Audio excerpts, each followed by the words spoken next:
Alright, welcome everyone to another live stream repair. We've got 3 in today, a couple with no power and a couple without base.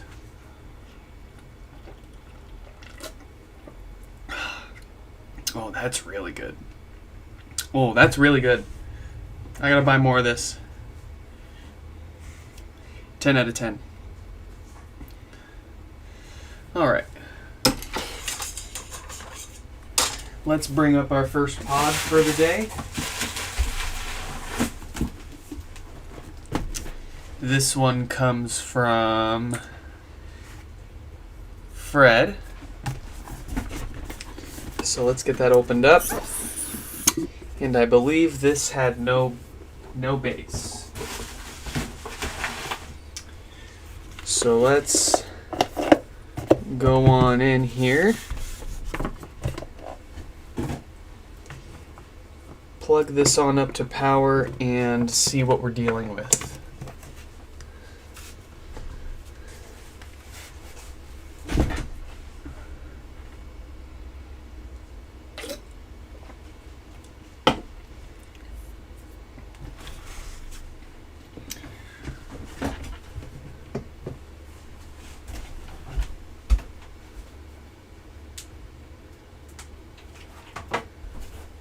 Alright, it's booted up. Let's yeah. I'm having trouble connecting to the internet. For more yeah, that's got no base. So let's get this torn apart and see what we find inside.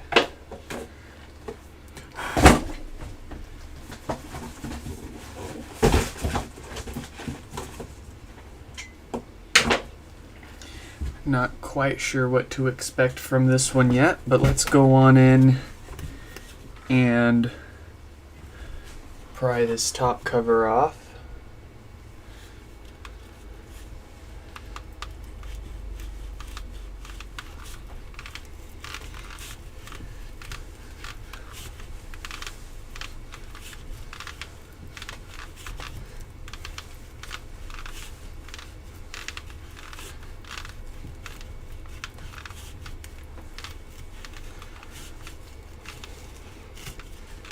Alright, got around that. We're just going to go around one more time, and that'll come right up. So one little tip that I've been asked a few times is how to pry this up without scratching this up. What you can do when you insert your tool and you start prying around the edge, you want to have the tool kind of tilted down like this. So, pointing down at a bit of an angle as you pry this up. You can also simply just use any plastic tools instead of a metal spudger to pry this up. I've heard people use floss or a credit card, whatever suits your fancy. Let's get these 4 T6 screws taken out so we can pop the display up.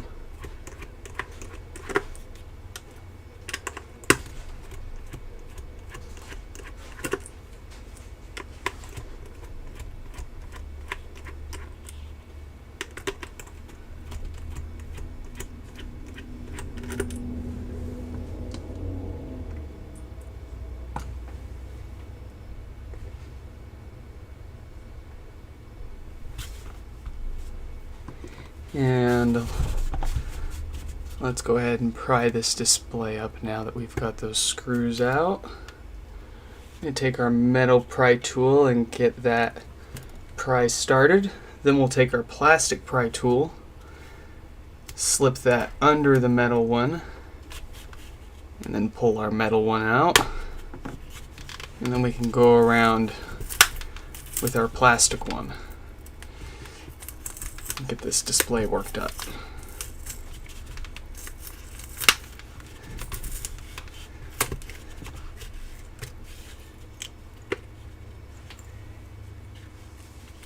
And there we go.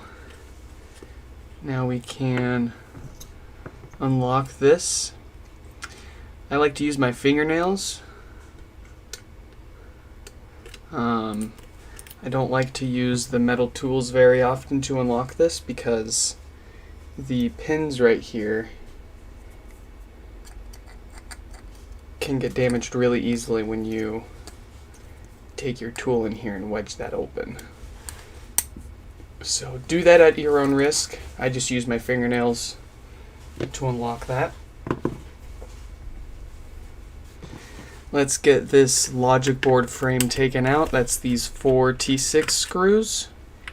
And there's those 2 bigger T6 screws holding that drawstring for the mesh down. So we'll take those out too.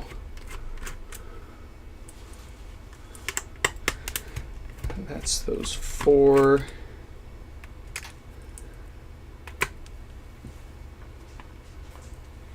And here's the drawstring.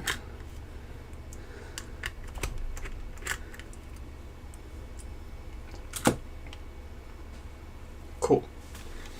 So now we can kind of fish these drawstrings out and then sort of wiggle our mesh around so we can get this frame up and out of the way.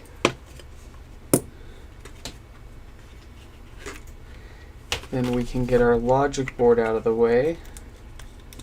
I'm going to flip that over and we're going to unlock that and then sort of pull sideways.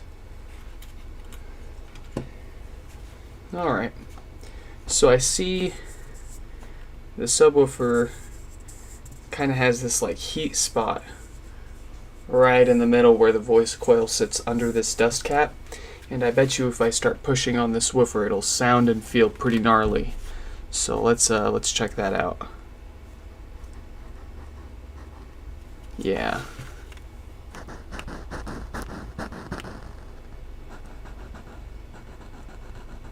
It should not sound like that. So I'm going to hazard a guess that they've probably got some sort of DC offset issue in here. You know, as a result of those capacitors failing to remove that DC, it gets amplified, sent to the woofer, cooks the woofer, and here we are. So let's tear this apart. First we'll need to pull the subwoofer out so we can get into the guts inside. Let's get that amp board out, and then we can correct the DC offset before we put a new subwoofer in here, because the last thing we want to do is just replace the subwoofer and the root problem, the DC offset, will just go and cook that new woofer. So don't want that.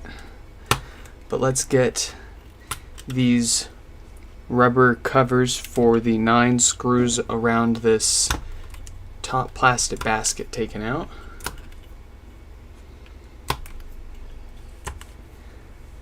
They're just sort of very lightly, I don't even know if they're glued in there, but you can just use any sort of tool to pick them out.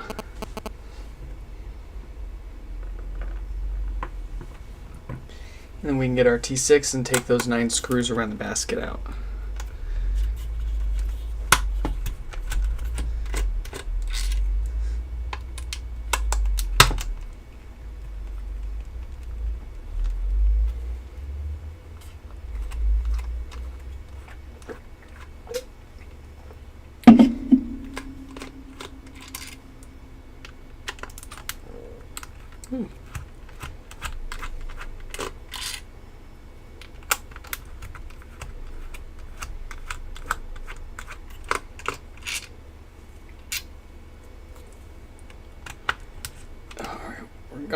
Got the, on the 5th one, some of these are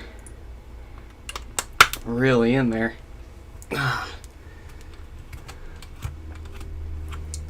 I'd be interested in trying a few electric screwdrivers if they've got the torque to take these screws out. Could really save me some time.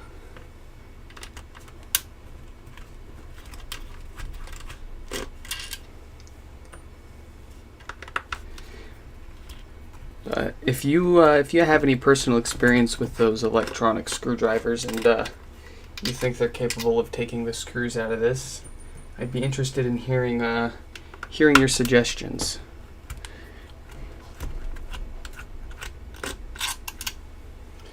Okay, we've got all 9 of those screws taken out of the basket here.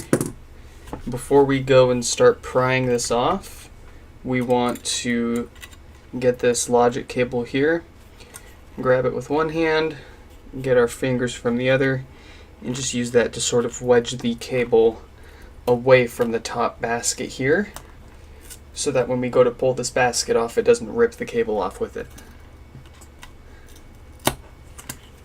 There we go. And we can see just a little bit of adhesive still stuck on there. There we go. So now that we've got that broken free, let's get our flathead and commence the pry. So we're just going to wedge that flathead in between the outer rim of the subwoofer and the basket here, and just use that as leverage to start prying this basket up.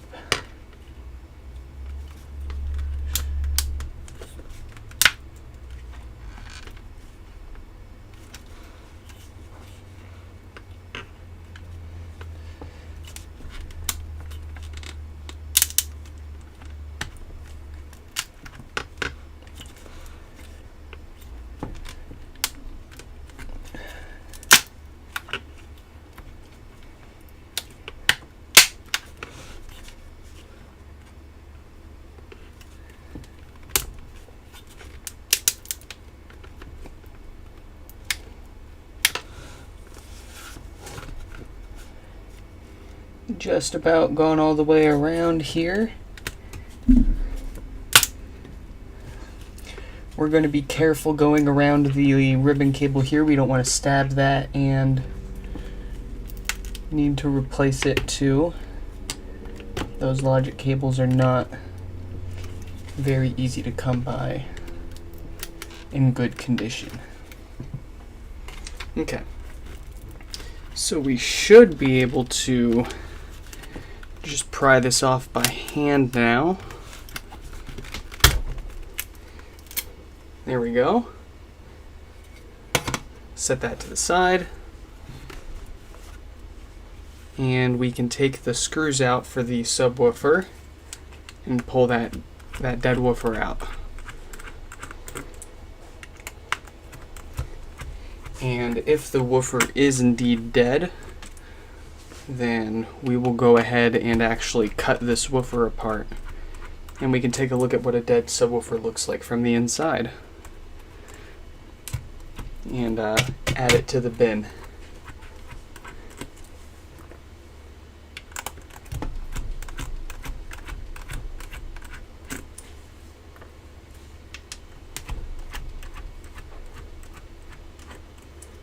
Cool. Got all the screws for the subwoofer taken out. We can finally get this up. And just be careful around this logic cable until we get that out. And then we can unplug the woofer from the amp underneath. And we can, ooh. Oh boy.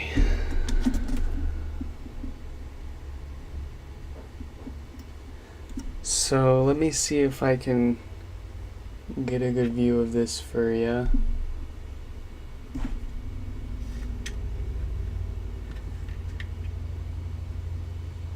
You see in here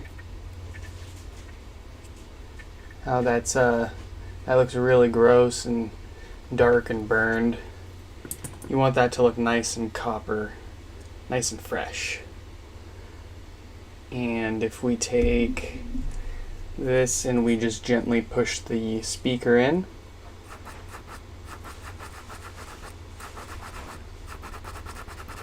that shouldn't sound like anything. Let me grab a good woofer here and I'll show you for comparison.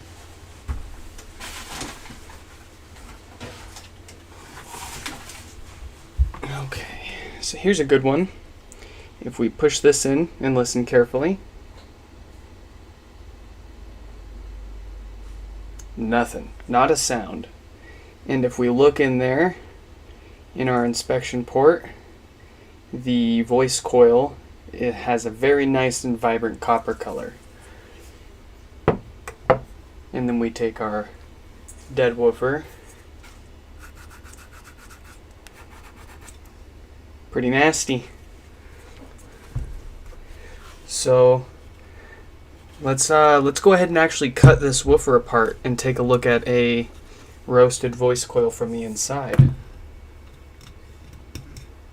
We'll get these grommets off so we can reuse those. And then I'm going to just grab me knife and just cut this sucker apart really quick.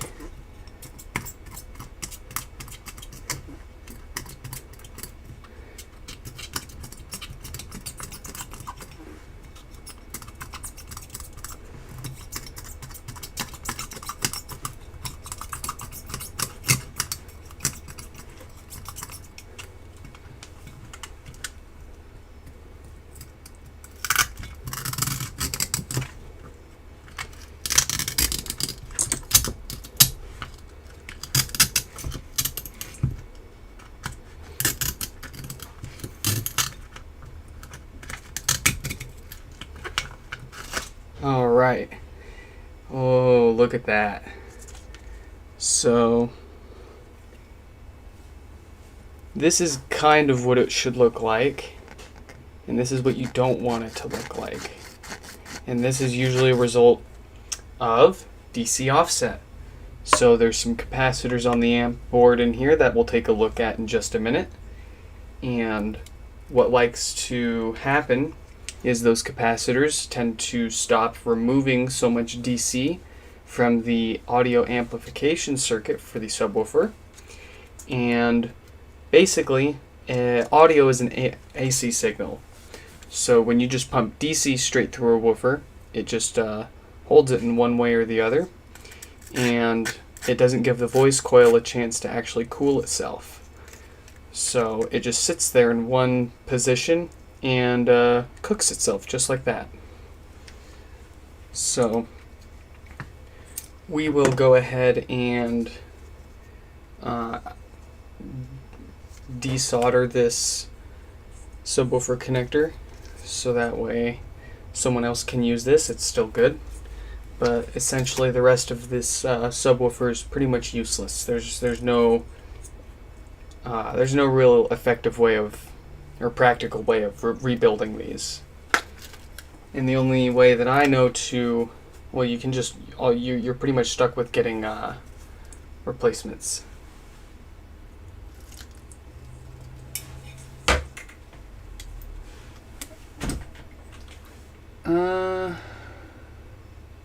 That's weird. So the audio's fine, but the video's not.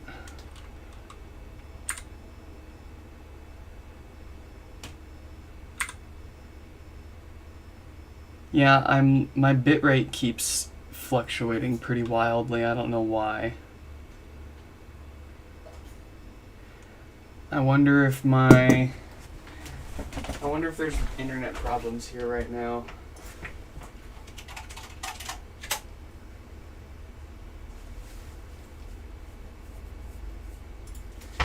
I'm just gonna run a speed test.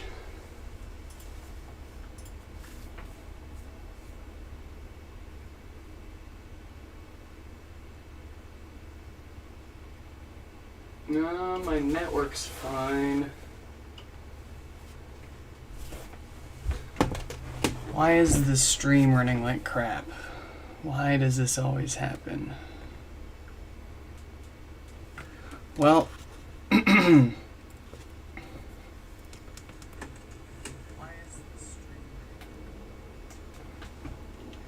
I guess we will just persevere. At least the audio is working fine. Let's get these upper rings taken out. I have no idea why the video is taking a poo. The CPU utilization is sitting at around 10%. The bitrate is just fluctuating very wildly. And I've got like a 10% drop in my frames going to YouTube. So, always a good time. Never a dull moment. Let's push this logic cable through before we rip that off.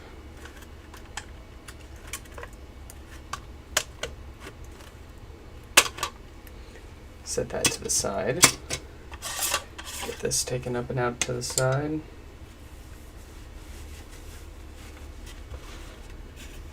And then let's disconnect our power supply here.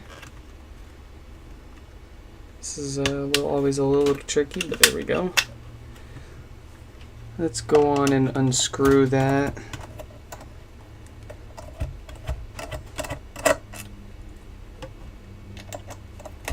It's just those 4 T6 screws holding the power supply in. Sometimes they use thread locker from hell, and you end up breaking the screws trying to take them out. That's always fun, but that very rarely happens. Usually they come out without much fuss. Okay. I like to get my plastic hooker here once I've unscrewed the power supply and hook that up under the power supply board right where the AC connector plugs into it, so that I can pull this straight up and disconnect it from the connector underneath it that goes to the amp board. So we'll set that power supply to the side.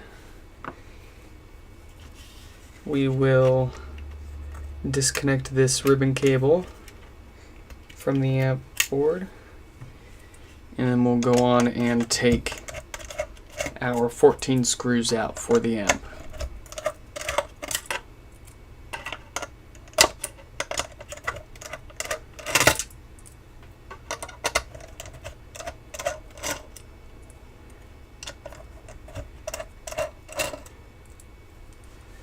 Okay, so if I'm not super unlucky, it looks like maybe my network is restabilizing a little bit here. Maybe not.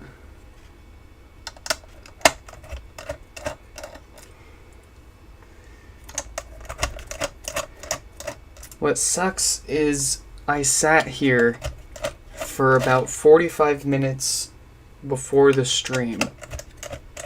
For about 45-50 minutes I was streaming just to a private. I wasn't broadcasting it, and it was working perfectly fine.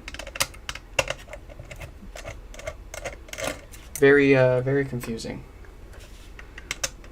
I'm gonna throw this Mac in the trash, and by trash I mean the shelf of things that I don't use anymore.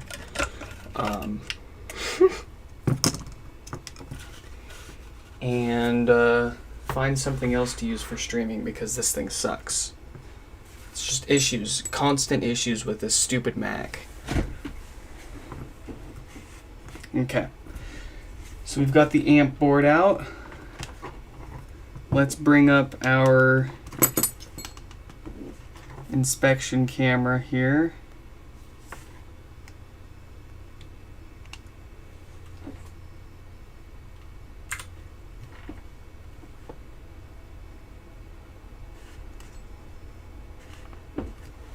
And let's take a look around this board. And already I see next to the subwoofer connector here, we've got some problems. That resistor, I think this is, if I recall correctly, this is a 10 ohm resistor. And that looks like it's pretty cooked. That's a common casualty of too much DC offset. But I've got a couple of those aside that we can use to replace. Looks like everything else on this side of the board is good. What date code do we have on our diode here? 1742K? So not quite 1748K, but you know, while we're in here, we may as well just replace this with a newer diode, so that way they don't run into the no power issue in the future. It currently powers on fine, but we'll go ahead and just replace that to avoid it. And then here are the 4 capacitors that are usually responsible for our DC offset. So let's go on ahead and bring up our filter. We don't want to die young or old of cancer. And let's get our hot air turned up all the way.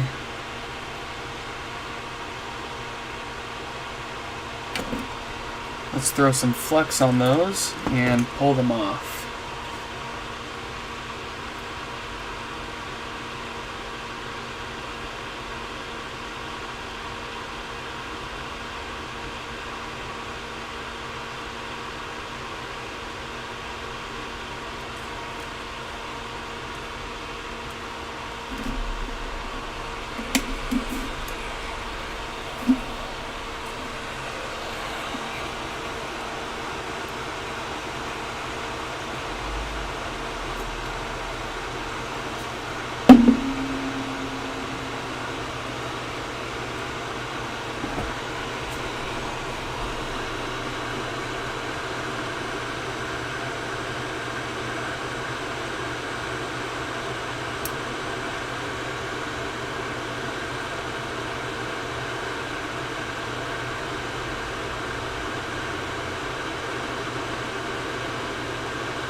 Hot, hot, hot.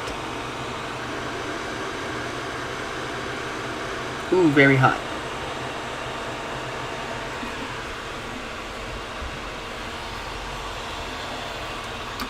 Okay. Let's go ahead and retin these pads on the board. We're just going to grab our soldering iron.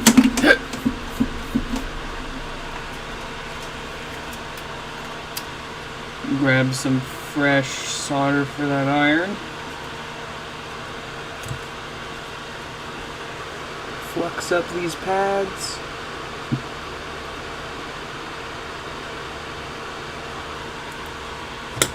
And just hit it.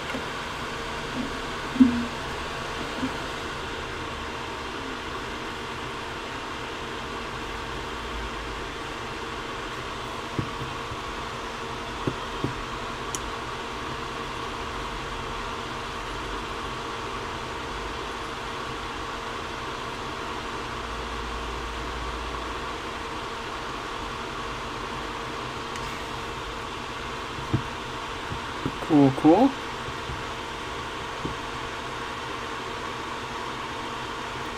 Now let's grab our new caps.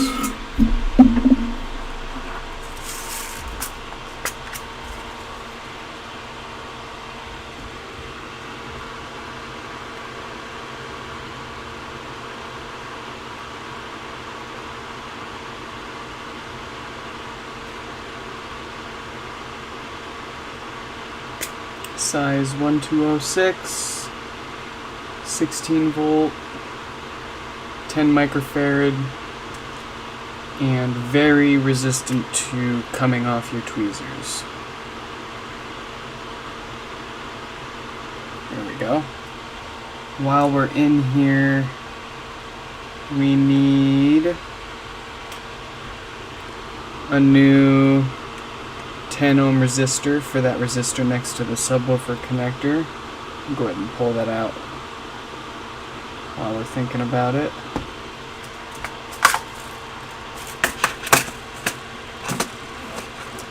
Cool.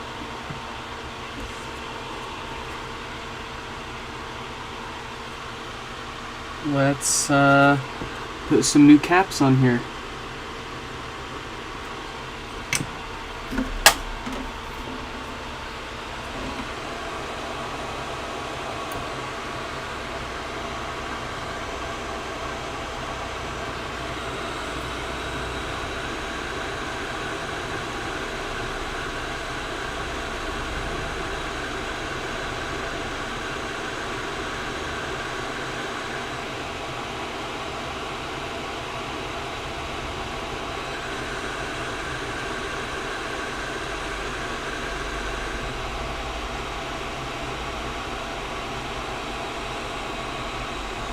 Cool, first one on. Let's flux up for the second one.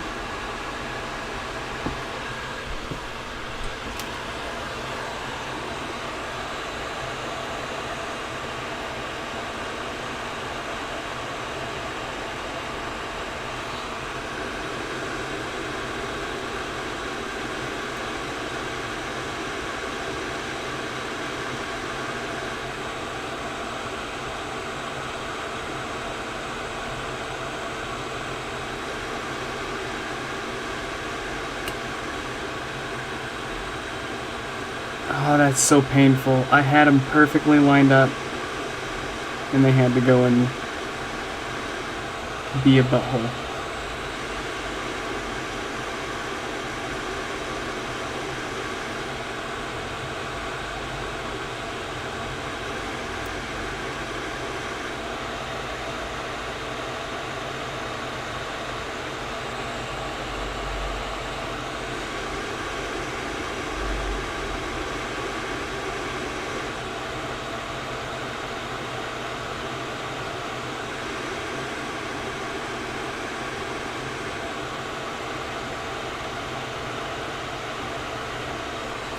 Cool. 2 of 2 installed.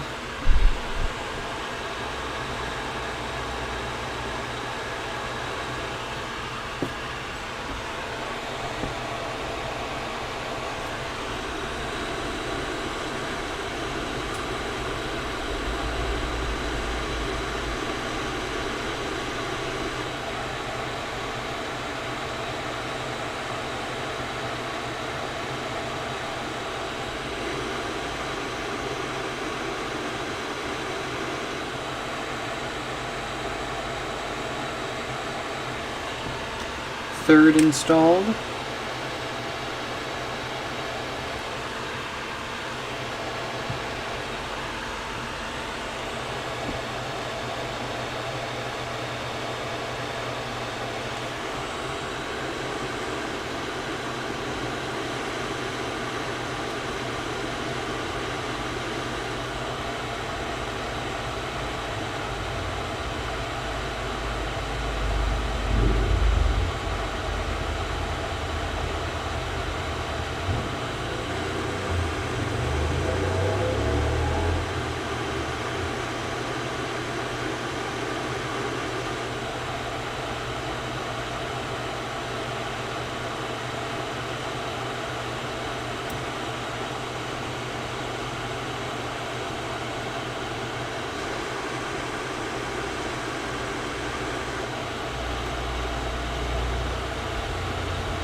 Alright, those really wanted to play games, and I did not. But we got them on there. Let's flip this around and get this resistor here replaced. I'm gonna grab my little bit of metal here to shield that plastic subwoofer connector.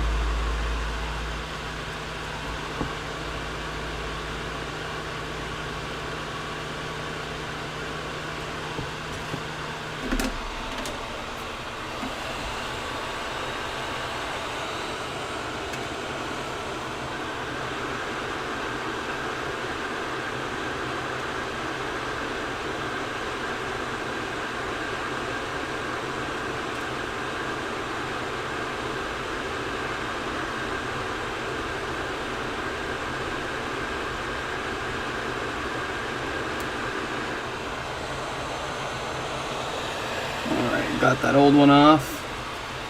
No problem. Let's clean those pads up on the board.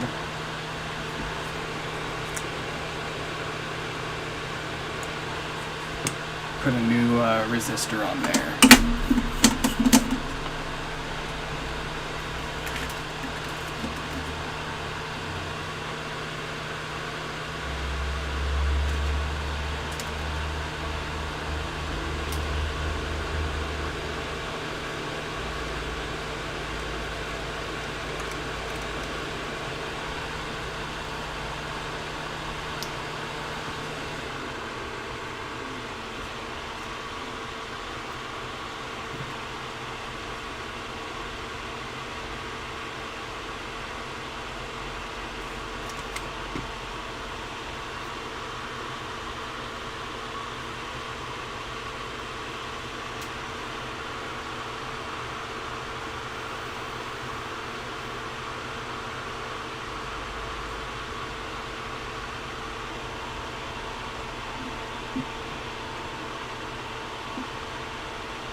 Wow, that frame rate is really horrible.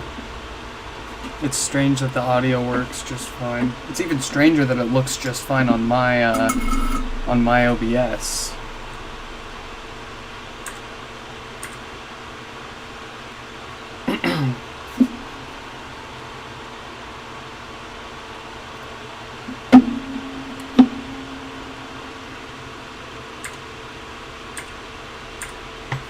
Okay, let's throw some heat on this.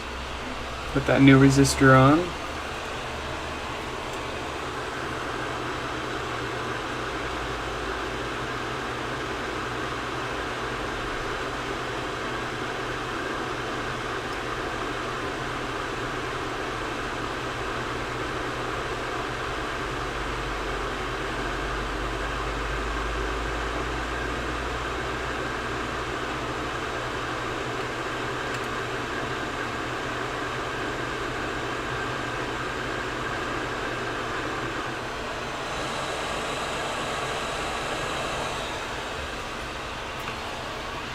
Cool. And look at that.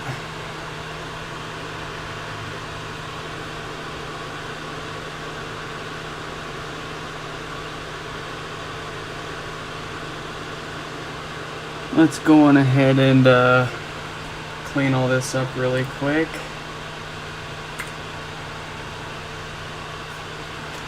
I'm gonna go grab some paper towels.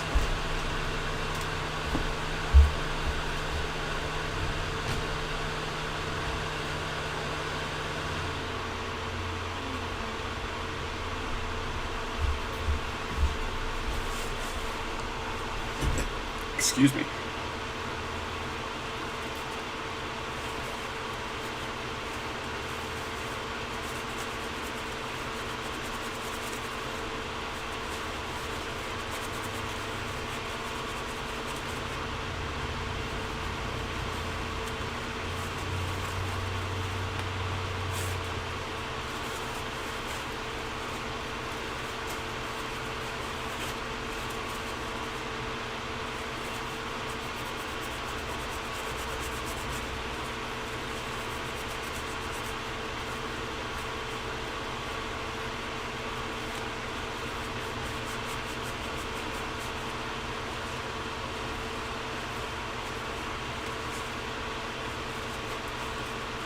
I'm dropping 31% of my frames due to network.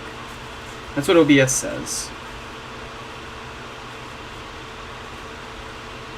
But I think it's just this max networking. I think the network drivers are probably just crap, or whatever they're called on Macs.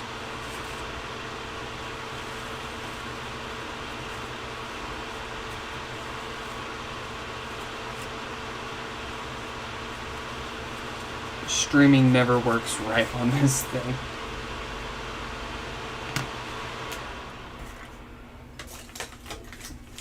All right.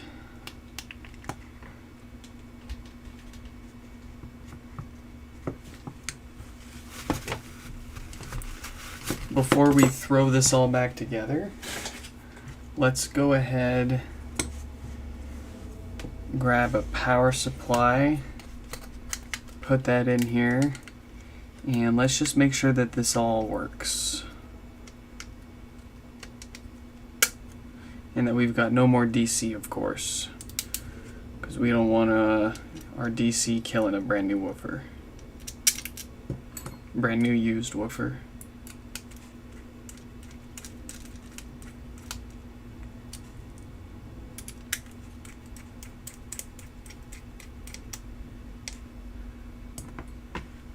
So painful. I wish I could. The video is just so crap. Why is it so crap?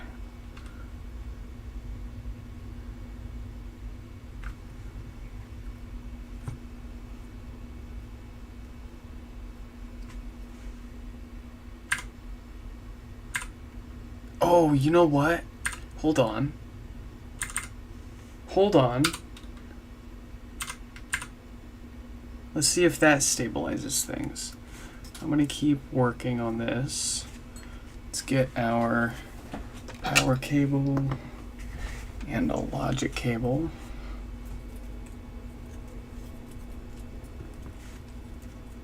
Oh, wow. Look at that. Completely good now. Solid.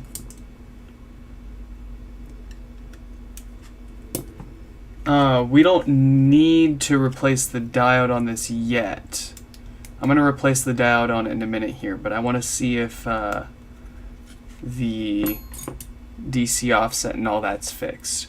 Well, first of all, I want to see if the DC offset being repaired fixes the no bass issue between a new subwoofer and fixing the caps. I want to make sure that we get bass back, and then I'll go and I'll do the extra stuff like replacing the diode that still works, but it's a little close to that date code that we would normally replace if we see, so we might as well.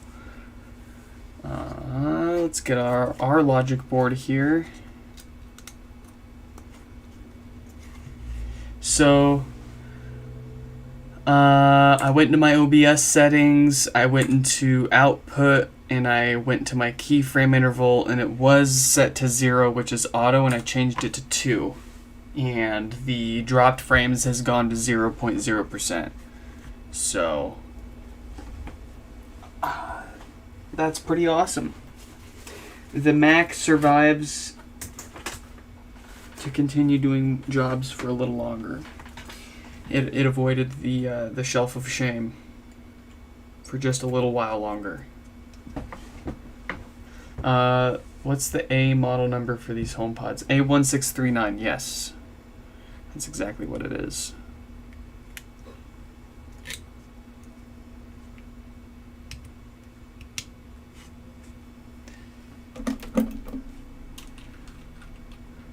All right. All right. Let's power this up.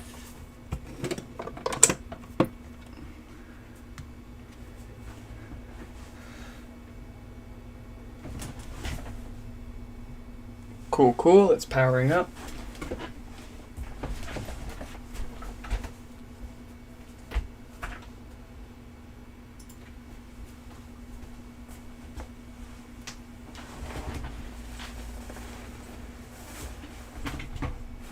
And we're going to watch our multimeter here as we wake it up. And we've got, we'll let it settle here, 5 millivolts and decreasing actually. That's awesome. That's a beautiful result. So we've got no more DC offset. The base is now working.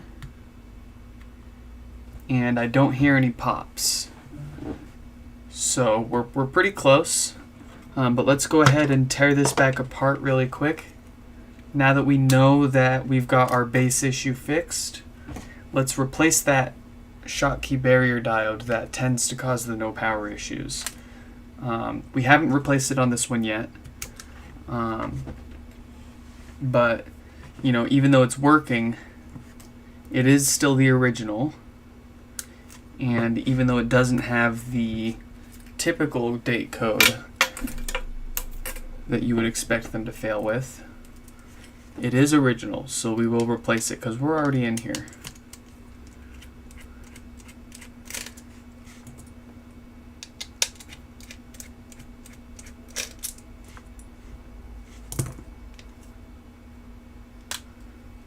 Cool.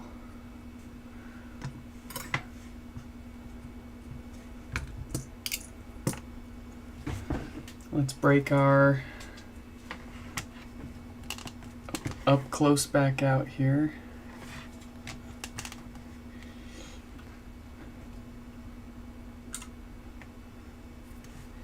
And we can see the date code on our diode says 1742K. So not quite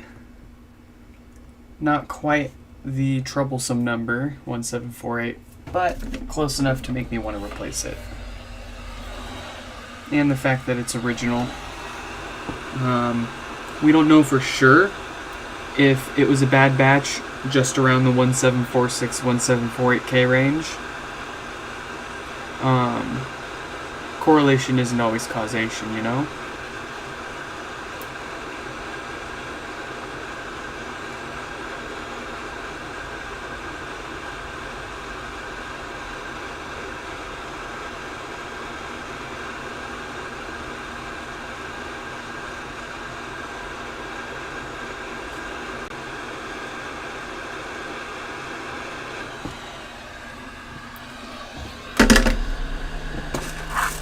Cool.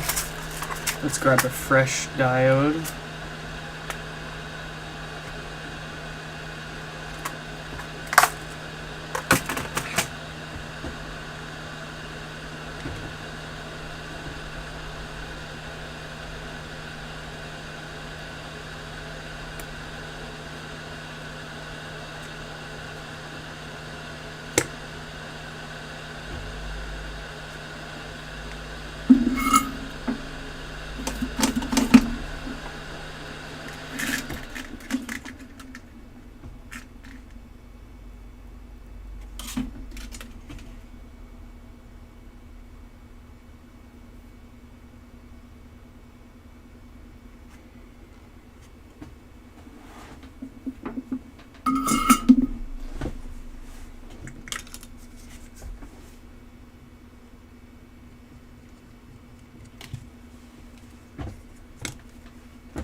Get the old one out of the way here, put the new one on.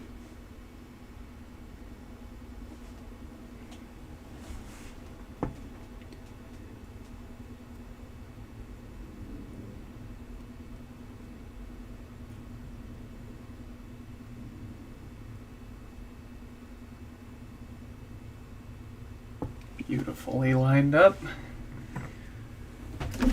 We'll throw some heat on there and throw this pod back together.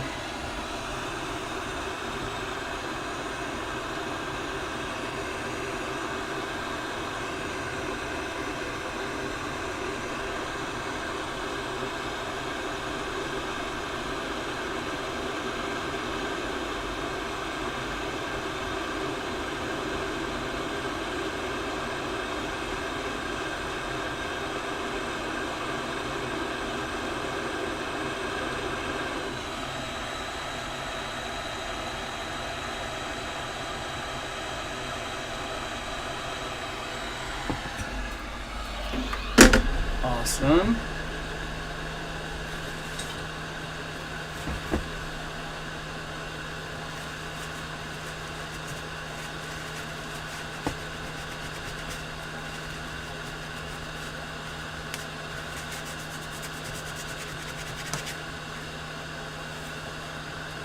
Take a look at that. Well, not super clean, but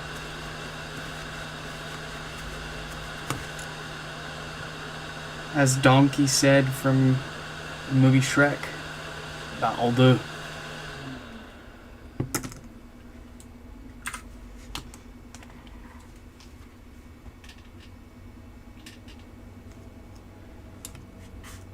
Let's grab their shell and start throwing this all back together.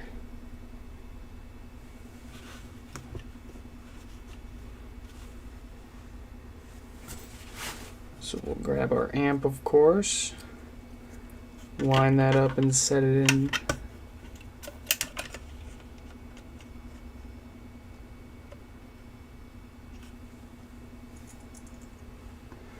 I'm trying to figure out why my keyframe interval changed in OBS between when I did the test stream and it worked fine and when it went live.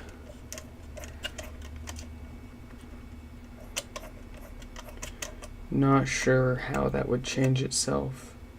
Oh, you know what? I was changing my video encoder. I was playing around between the Apple A1639 hardware encoder and X64. So I wonder if that got reset when I was playing around with that. That's probably what happened.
Yeah, I'd say we're probably 10-ish minutes away from the next HomePod.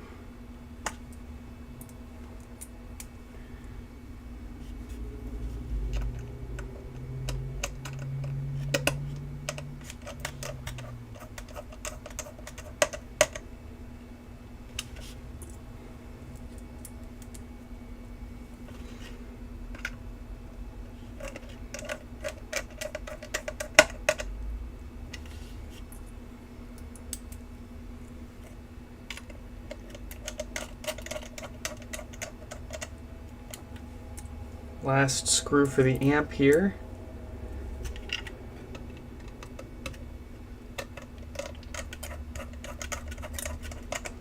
Alright, all 14 of those screws are in.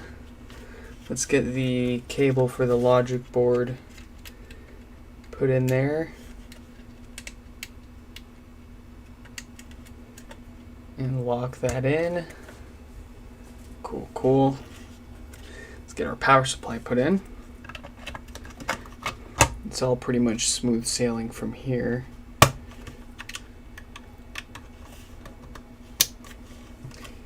Get this screwed into place.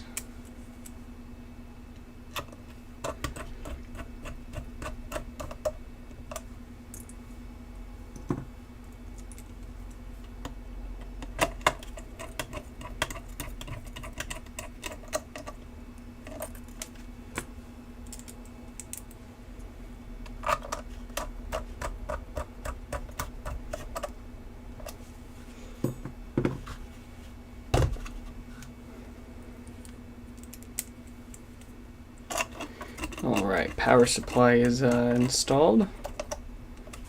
Let's get our rings. Get this grommet out of the way.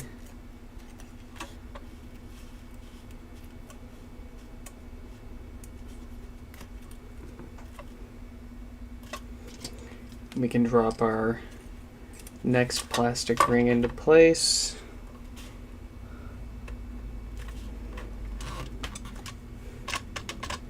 Get this gasket back on.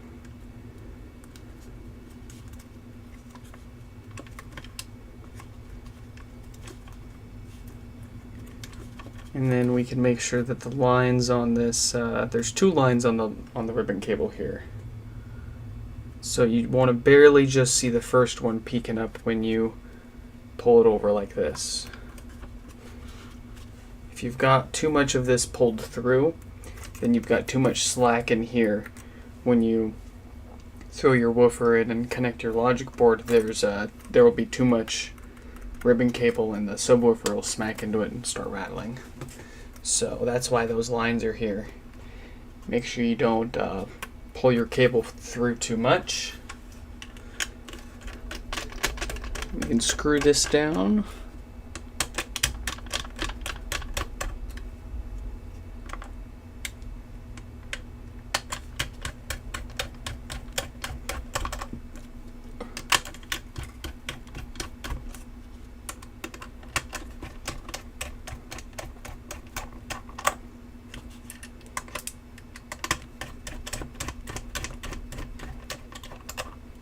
Cool. Let's grab a new woofer here. Well, new. We've got a good condition used woofer from another HomePod that was that had, it was bricked, so flashing volume buttons, but full of good other parts. So we've got a fresh woofer here. Let's get those grommets put on.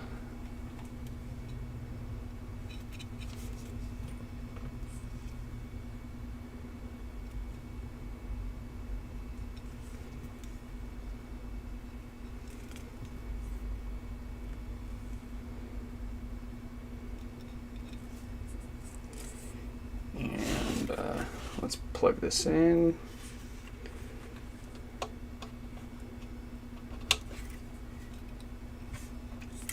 And we can set this in place. Fishing that cable through. Cool.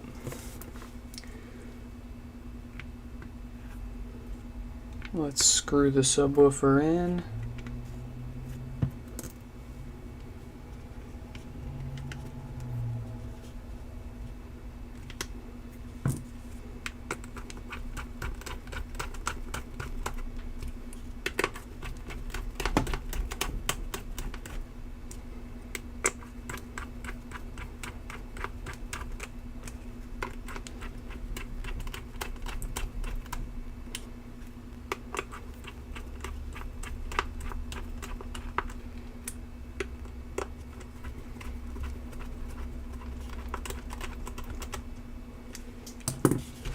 Alright, let's get our top basket, line that up, set it in place, and we'll get our screws for that and put it in.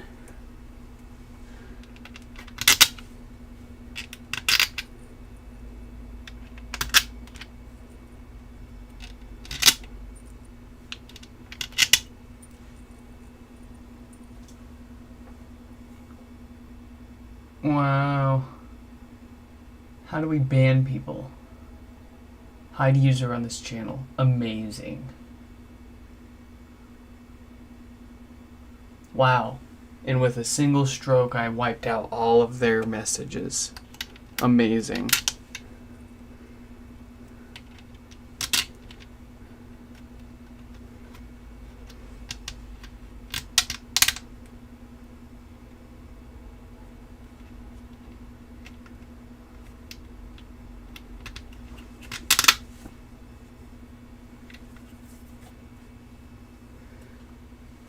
Do we need to put user in timeout too? Yeah, you've been put in timeout. And, yeah, I'll delete all those messages later. Let's get this basket screwed in. I'm honestly flattered that the bots think that my channel is worthy of the spam.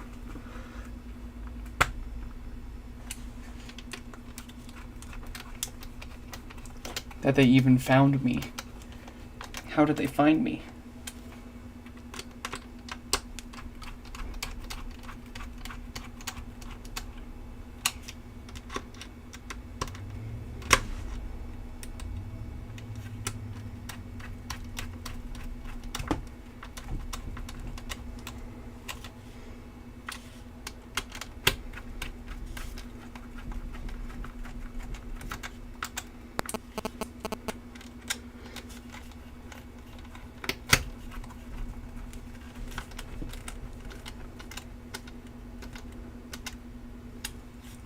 Two more screws for this top basket here.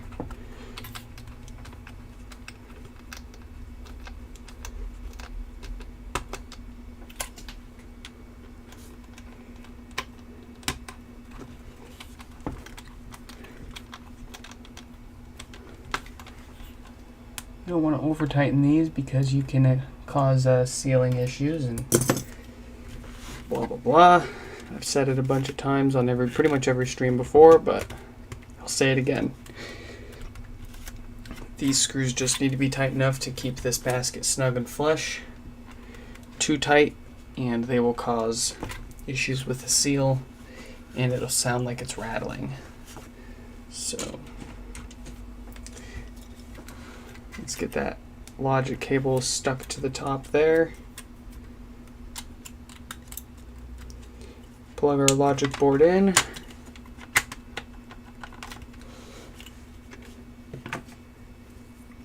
Get this up here. Put our rubber screw covers for that basket in.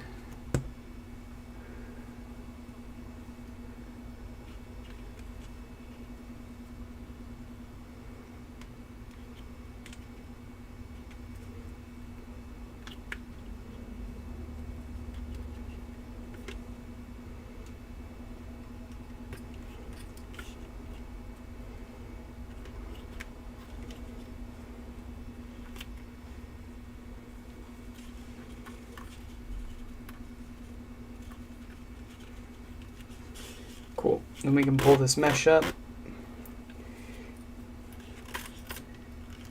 Get the drawstring fed into the frame.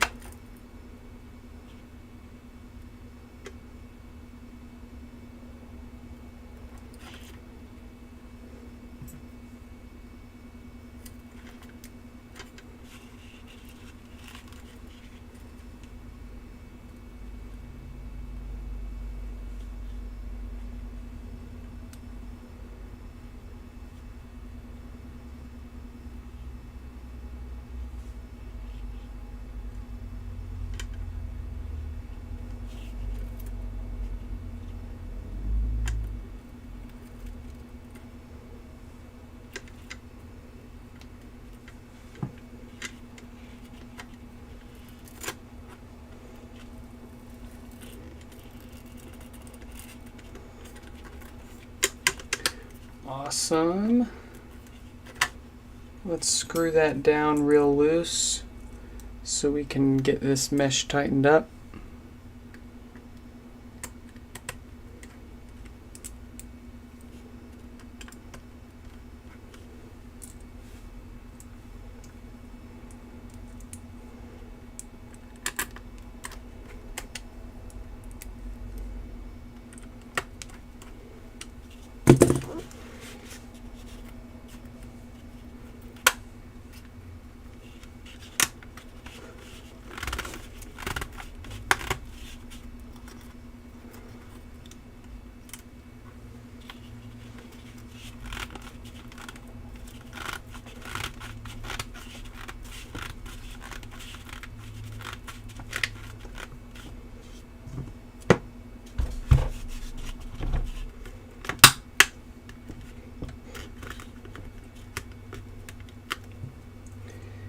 tighten this down.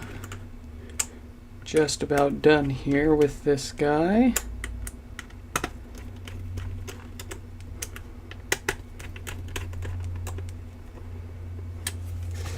At the home stretch.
Awesome.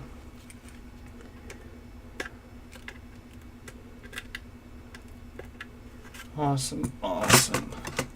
Let's get this display on.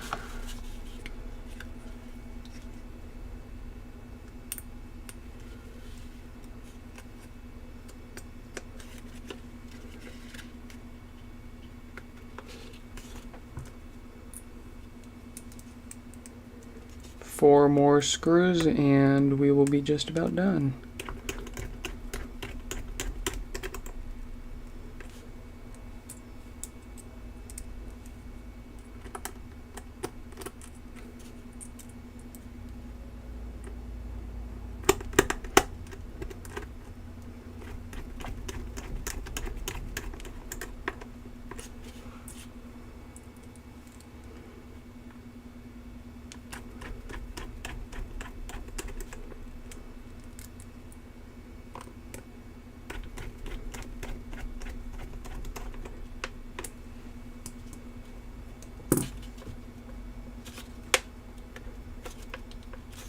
Awesome. Let's get this top stuck on and we'll just do a quick sound test. We won't do anything with any music. I think my wife is sleeping.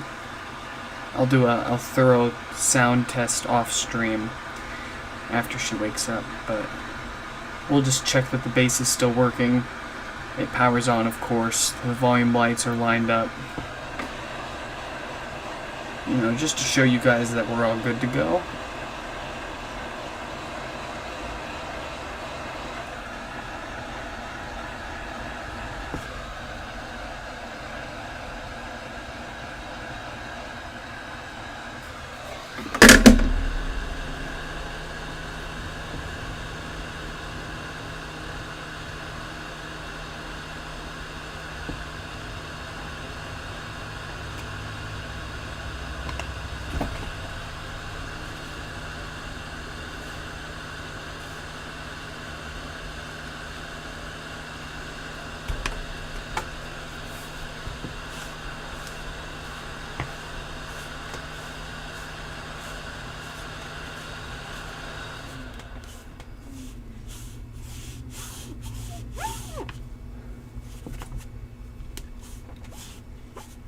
Awesome.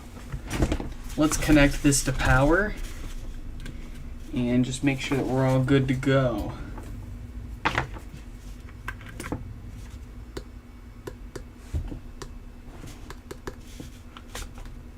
Oh.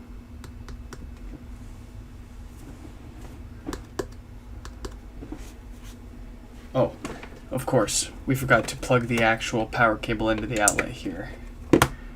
I was gonna say, whew, we're powering up now. I hope you enjoyed the suspense.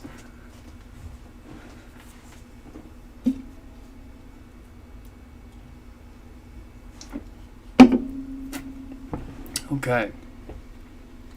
No popping when it wakes up. I'm having trouble connecting to the internet. For more info, check the Home app. I can feel the bass working and it sounds like it's working. I'm having trouble. And our volume buttons are lined up nice and evenly illuminated. So I'm going to call this one fixed. I'll of course do a thorough sound test after the stream, after my wife wakes up. So we will go ahead and disconnect this one from power. Set it to the side.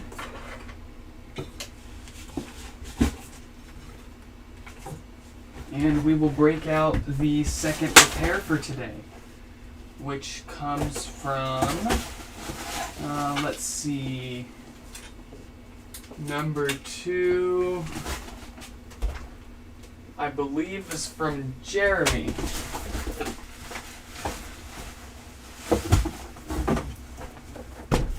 Here we go. Let me just go ahead and change the repair status here. And Jeremy also had no bass. So I'm actually going to step away for just a second. I need to take a quick bathroom break and I'll be right.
And we are back with our second repair here.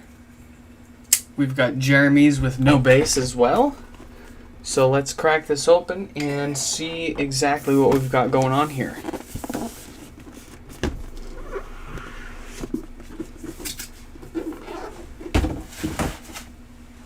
Okay. We've got ourselves a lovely white one here. Let's plug this into power really quick and just check out what we've got going on. Okay, it's powering on.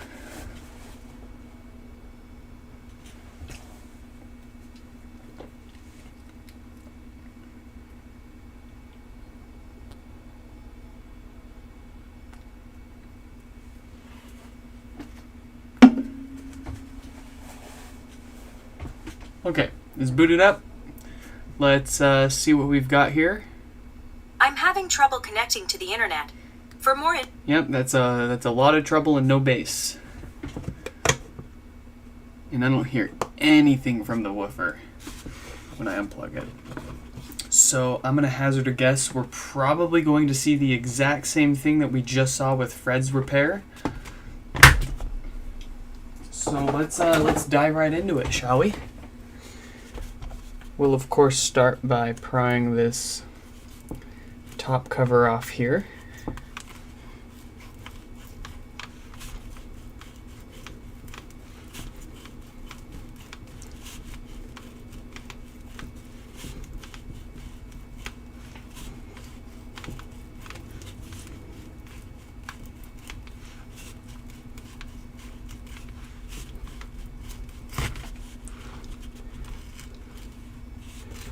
think we got it.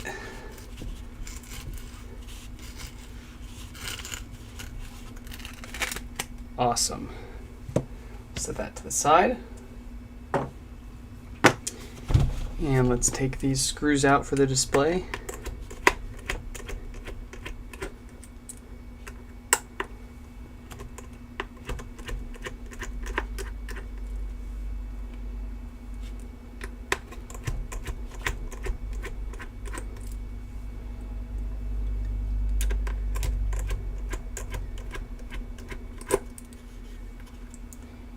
It seems like I may need to start my streams later, like around 3 o'clock more often. Seems like maybe 12 o'clock, 1, 2 o'clock is a little too early for people. But 3 o'clock seems to hit the spot.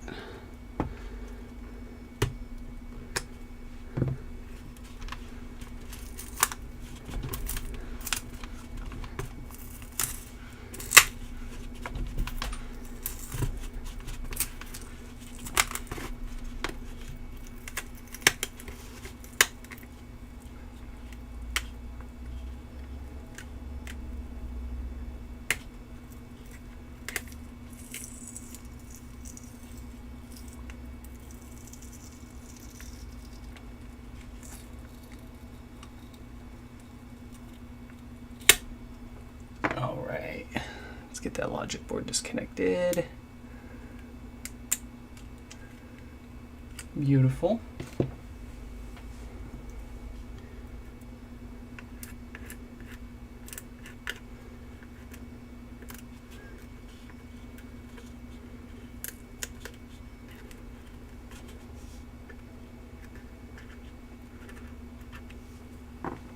Let's get this frame out.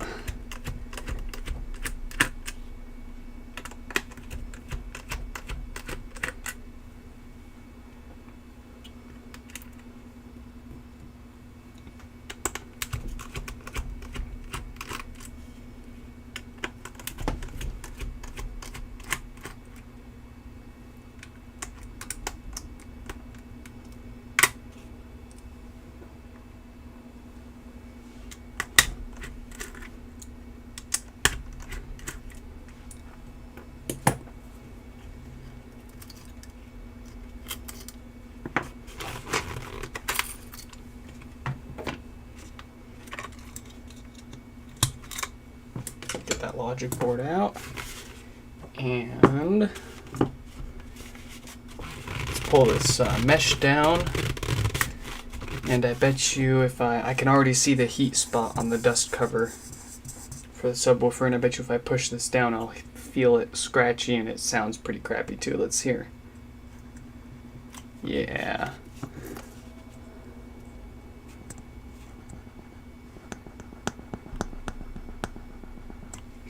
That's not good, but we can fix it.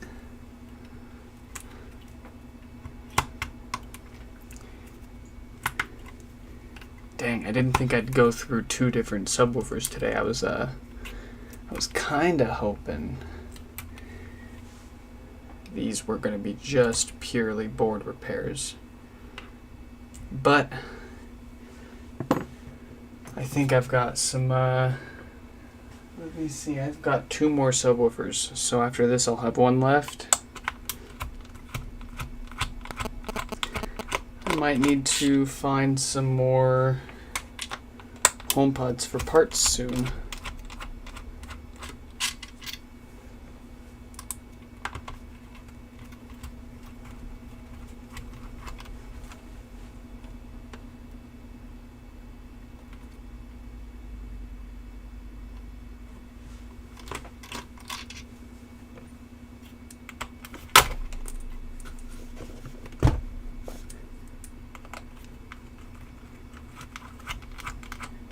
Again, I'm flattered that the bots think that, and the spammers think that my channel's worth the time to spam.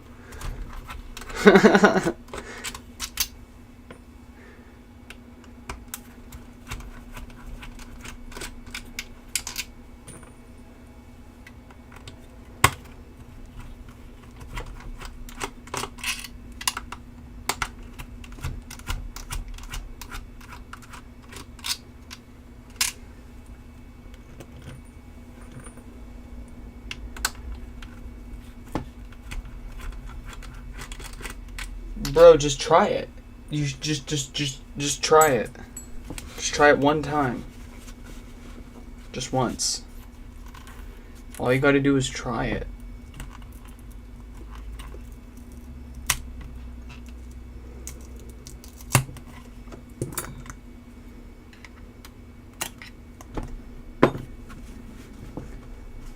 Alright, let's commence the pry of shame. Get this top basket out of the way.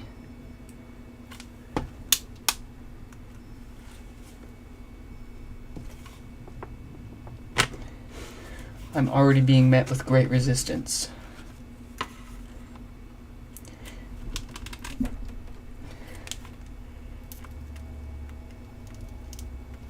Oh boy.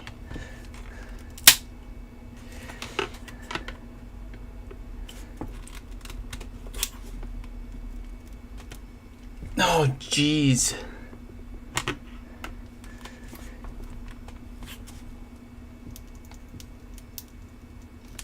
This isn't how I want it to end.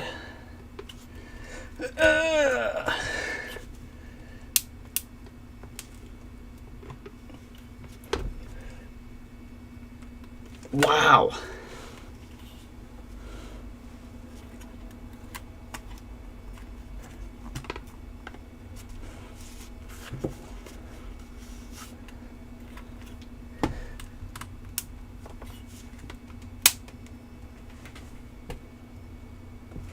Wow.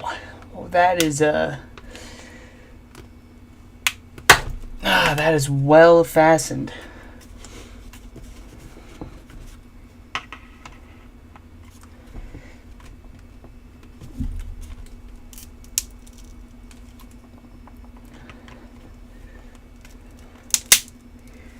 Oh, I think it's given up.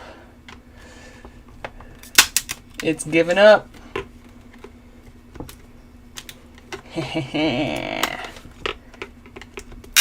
Yeah.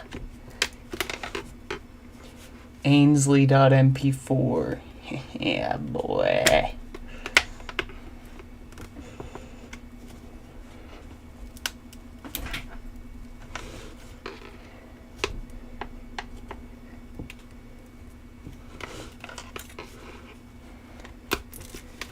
Okay. I think that's loose enough for us to try to pry by hand. Let's give it a go.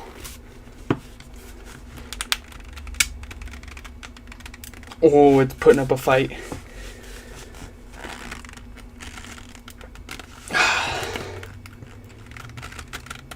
Oh, it's putting up a real fight. And it wants to break.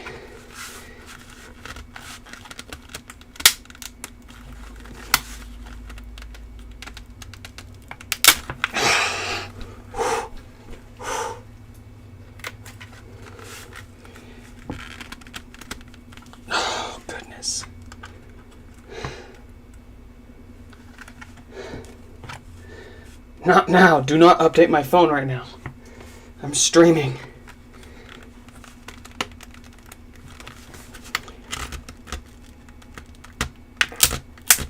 We got him. I am perspirating. I am perspiring. I'm sweating. That was tough.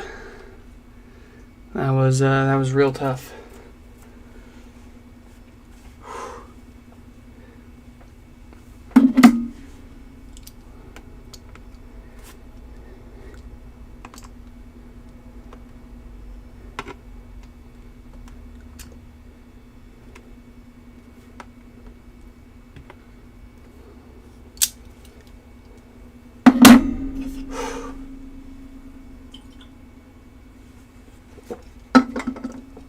Okay, let's get this woofer out.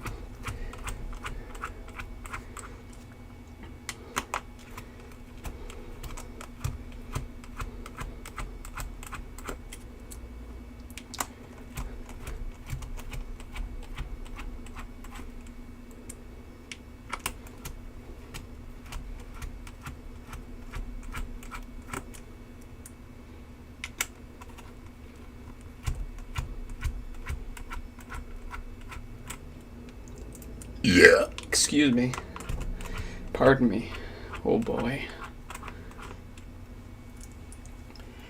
That pry wore me out. I could use a nap after that. Ah, we got it. All right. What secrets lie on the inside? Ooh.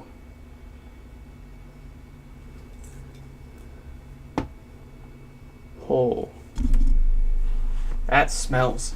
That's smelly. I mean, it's not like it's just a classic fried electronics smell. The voice coil is dark blue. It's that roasted. Wow.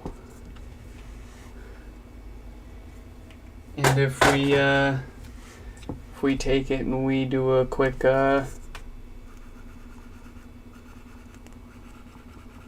yeah.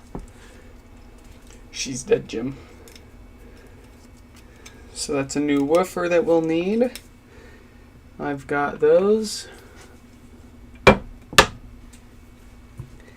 Let's carry on and get into the root source of that problem.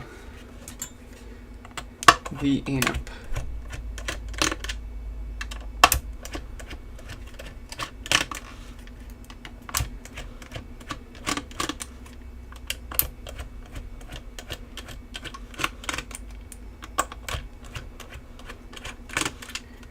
I'm gonna, for the next stream, I'm gonna set up another camera that captures an angle that you can see of me while I pry the top basket off,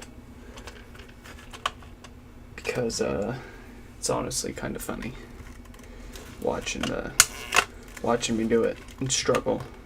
I think it's entertaining.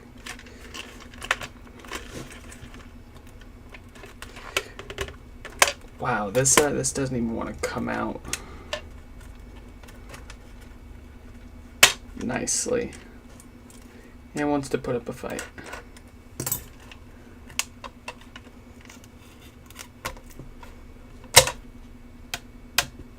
Okay. But it can't win. So we'll set that to the side. Get this to the side. Let's get our power supply out of the way.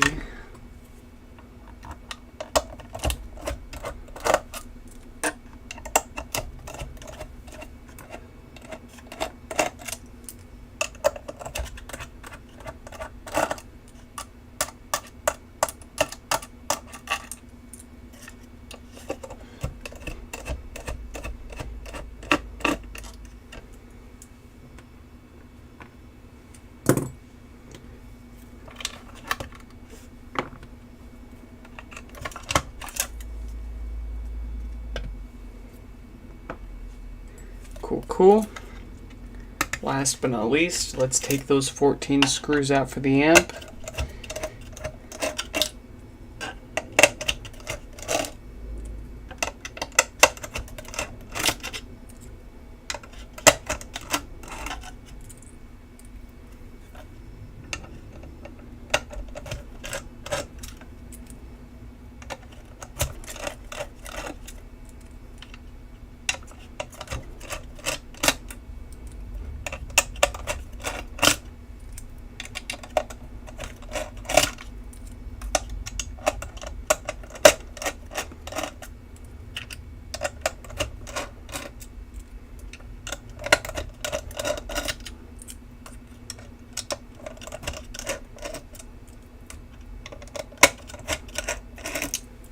Cool. Screws are out for the amp. We can pull this out. Set the shell to the side. And we can bring up our close-up view and do some inspection. Let's see here.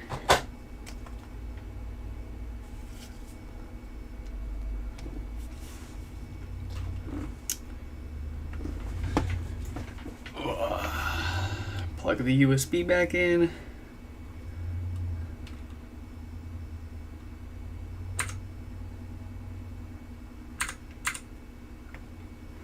Come on.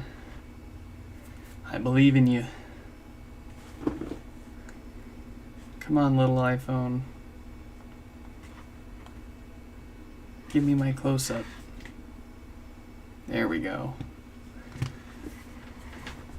Check them out.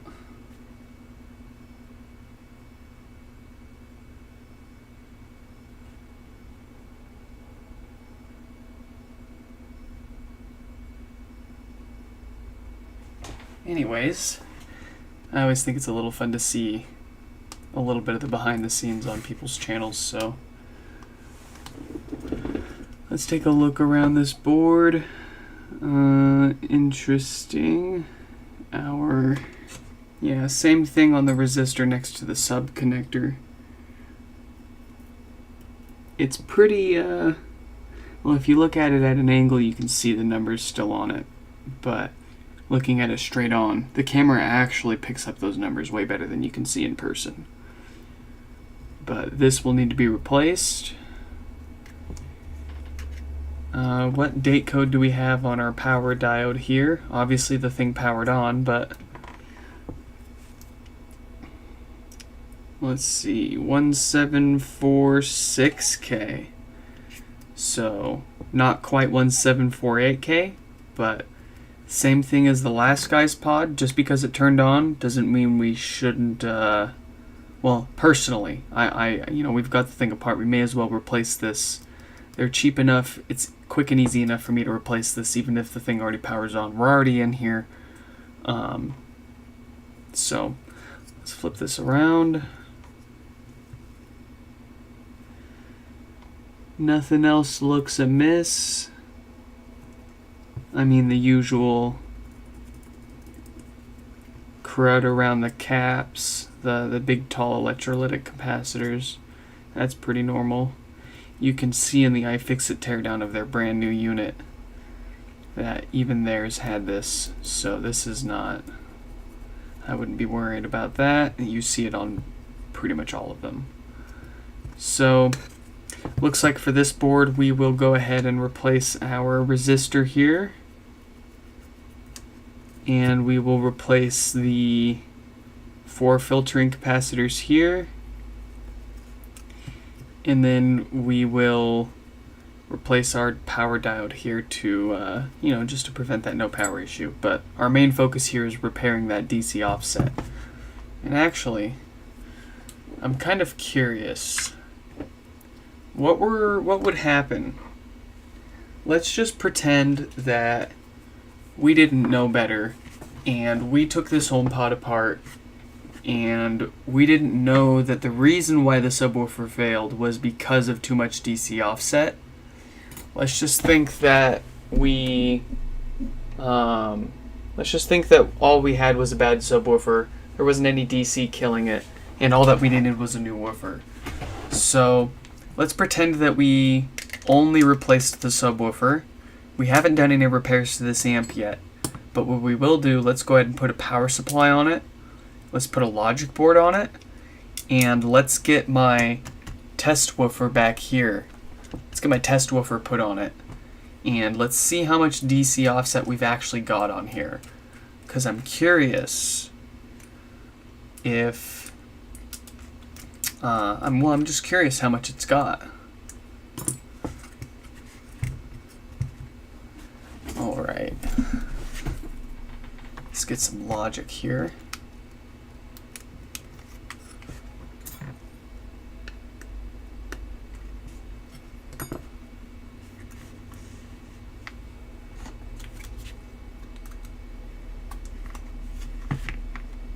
Get our subwoofer connected, and we'll turn our multimeter on, DC millivolts. Let's get some power, and let's see, are we going to immediately fry our test subwoofer? This thing has survived every single amp, every single pod that's coming for repair. Our woofer has survived. Will it survive this one?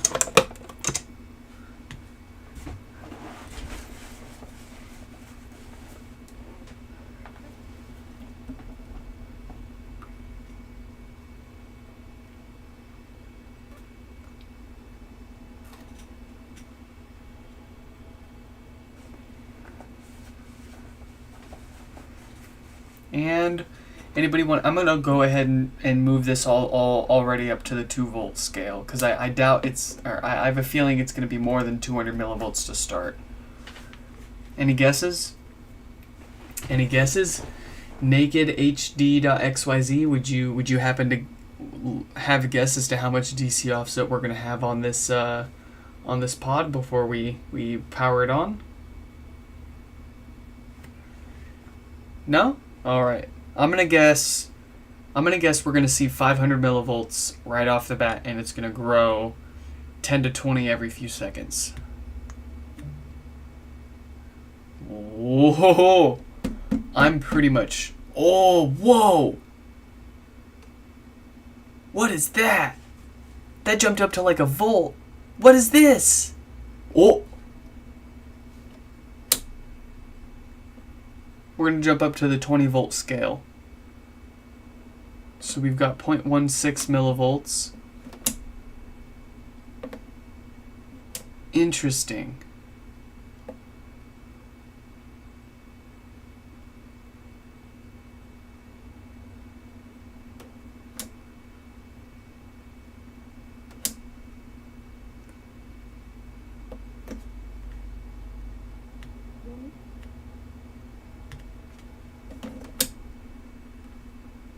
Okay.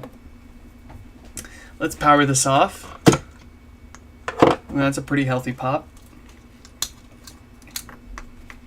Let's go on ahead and do the typical DC offset repair, and we'll see if that behavior persists, and then we'll replace that power diode before we throw this back together.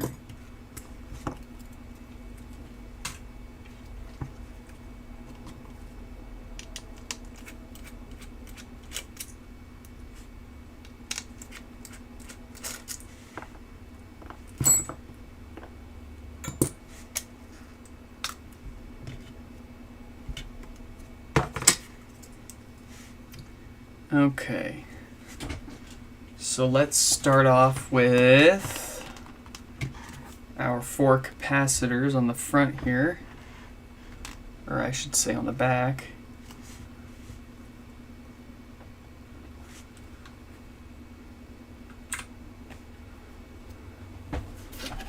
Let's get those taken off.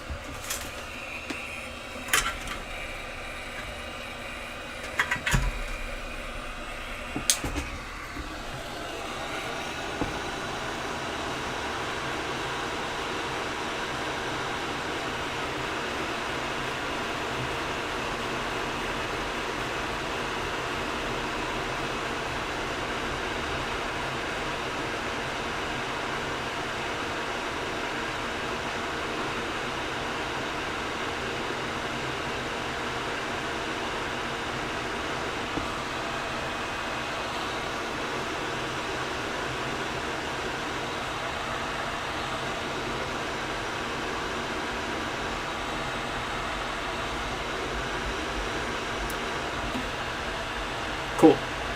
Got those old caps taken off. Let's grab a new set of capacitors.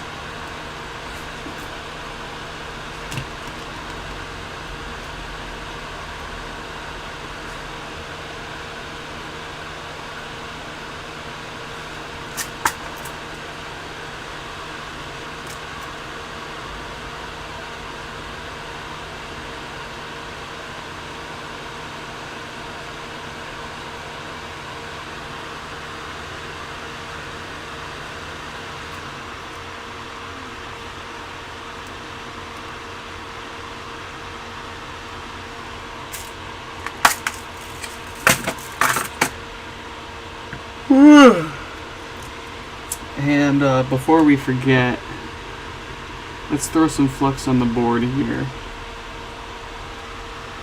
And we will go ahead and let's redo these pads on the board.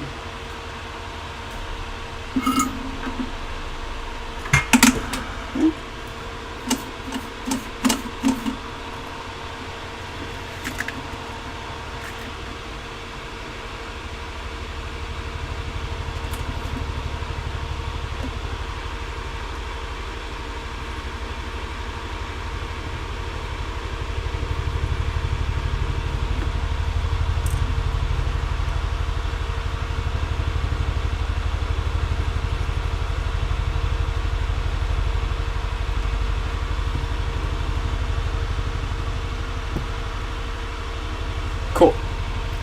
Let's throw our new capacitors on here.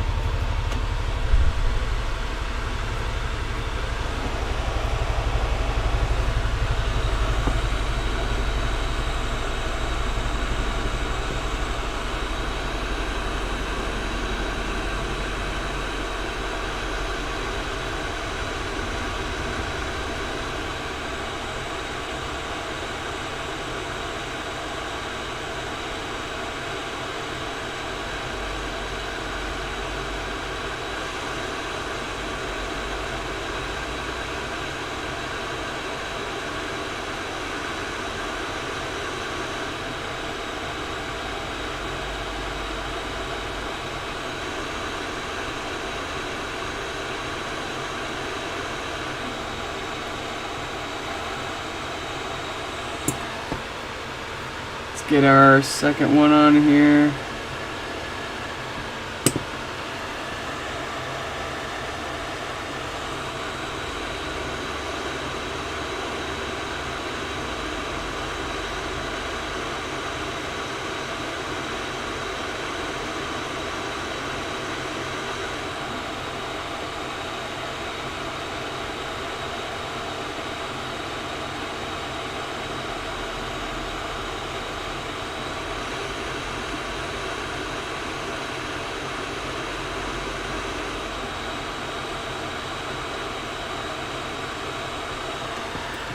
Cool.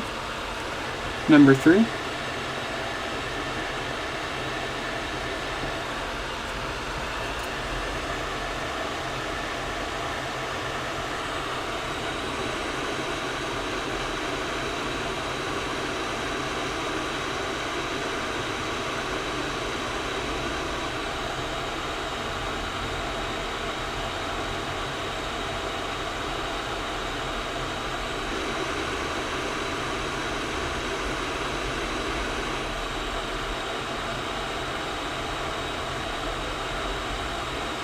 And last but not least, number 4.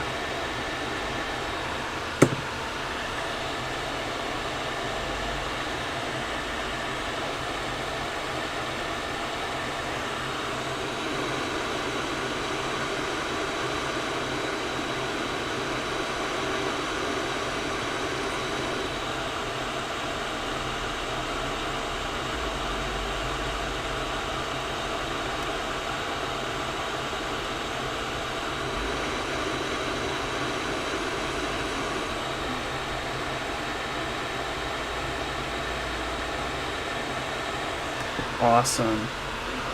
Let's flip this around and go right on ahead and replace this resistor here.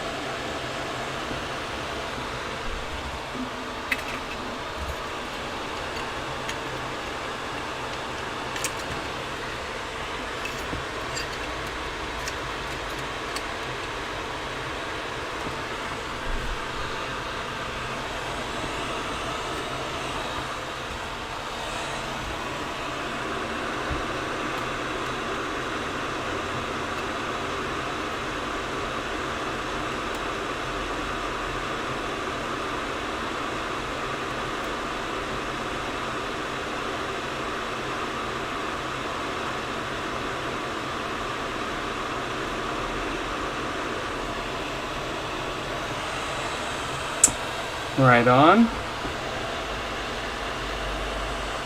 Let's get a new resistor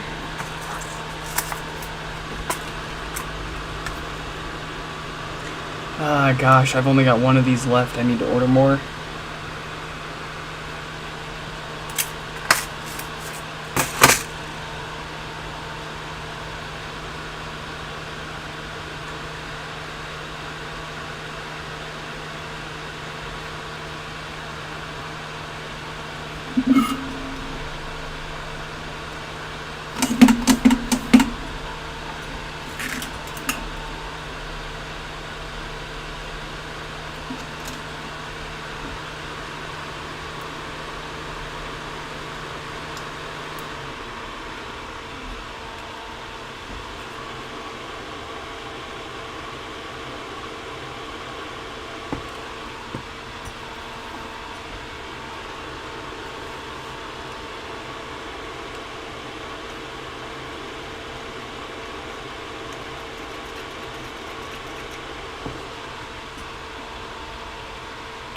Cool.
Awesome.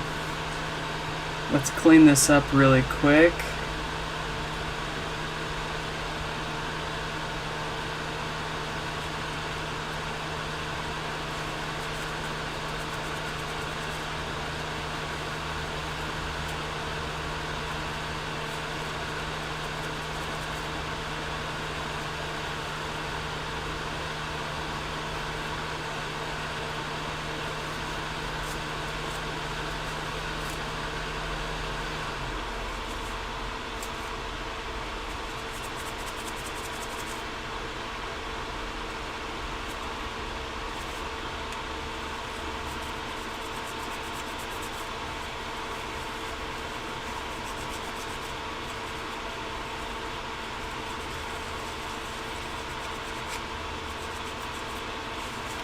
Alright, got that cleaned up.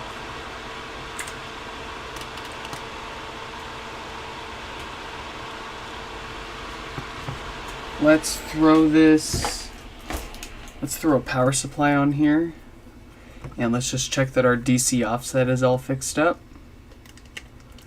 And once we've confirmed that, we can go ahead and replace our power diode here. And we will throw it all back together.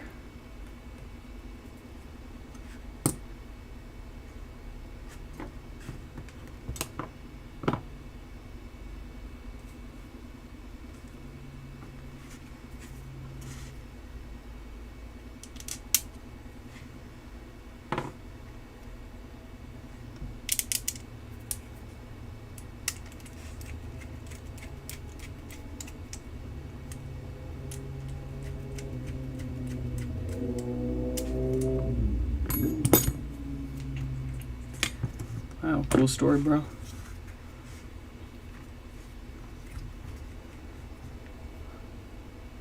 Where's my logic cable? Here it is.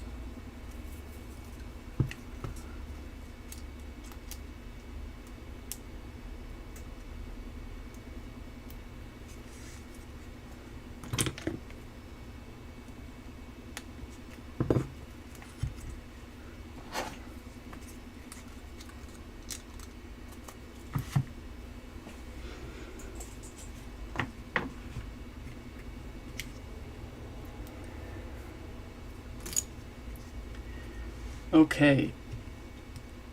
Do we got the DC or not?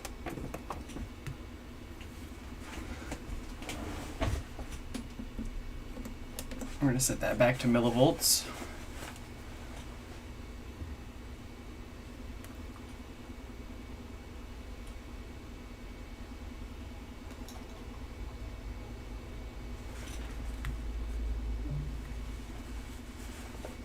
Beautiful. 11 millivolts, 10 millivolts. Oh, our meter turned off. We'll turn that back on. 10 millivolts of DC on the woofer. Absolutely beautiful result. That's exactly what we want. Let's unplug this from power.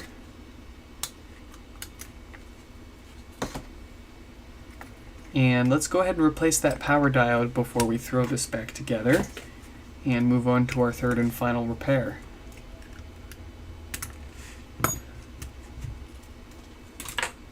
And the part that we are going to replace before we throw this back together is actually most likely going to be the part that we need to replace for the third repair coming up, which is purely just no power.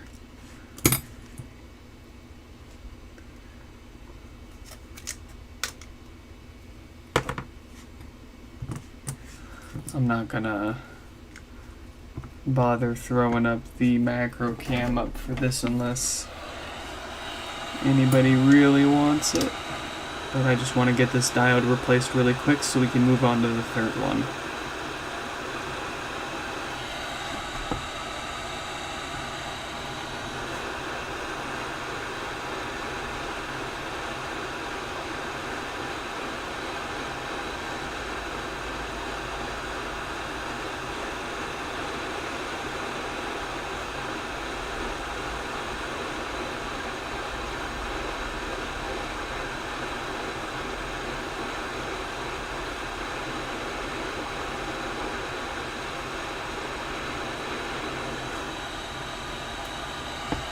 Cool.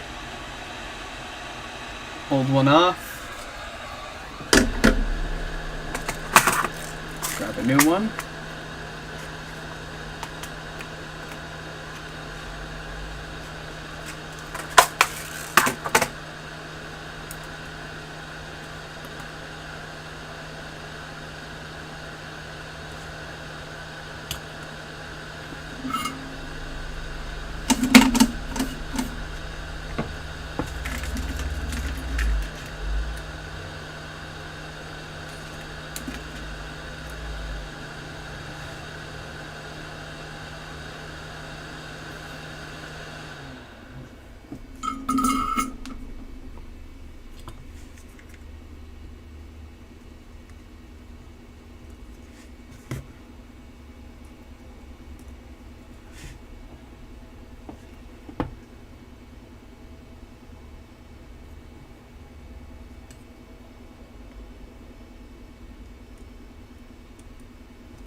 Awesome.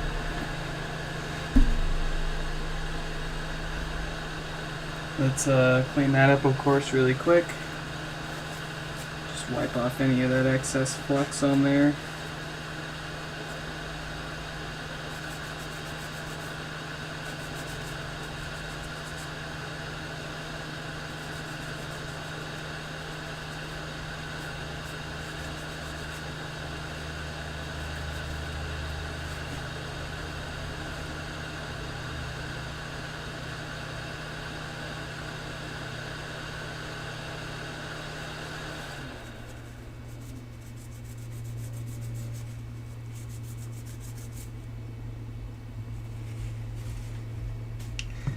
Cool. Let's get their shell back in here, and we will throw this guy back together.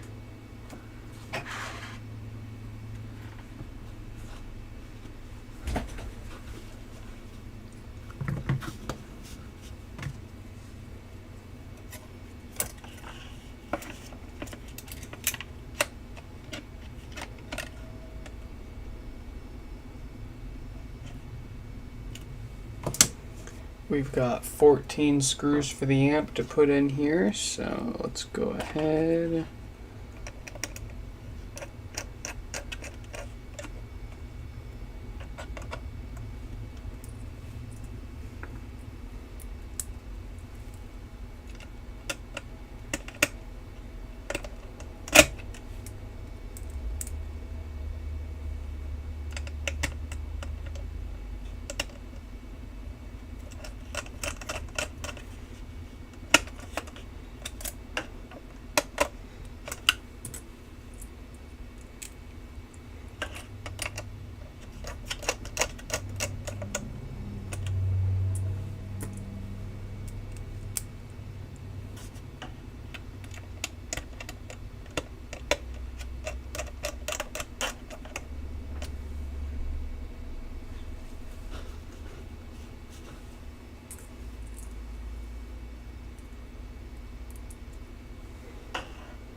Awesome. We got the amp in.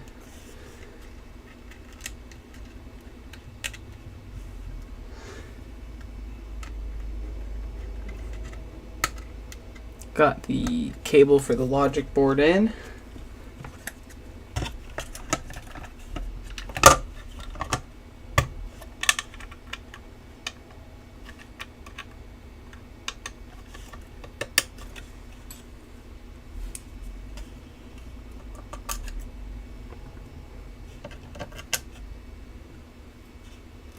Put that power supply in and screw it in place.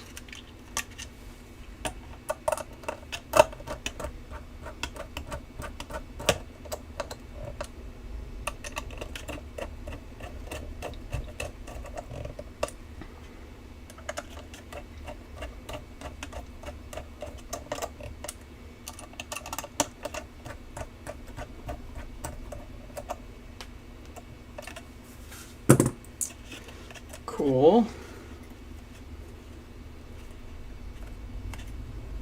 Let's get the rings in.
Alright, let's grab a new woofer from my parts shelf.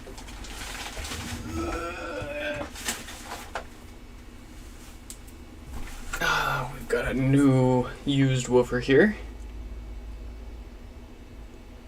Nice and smooth. Looking for some action. So we'll put the grommets back on that guy.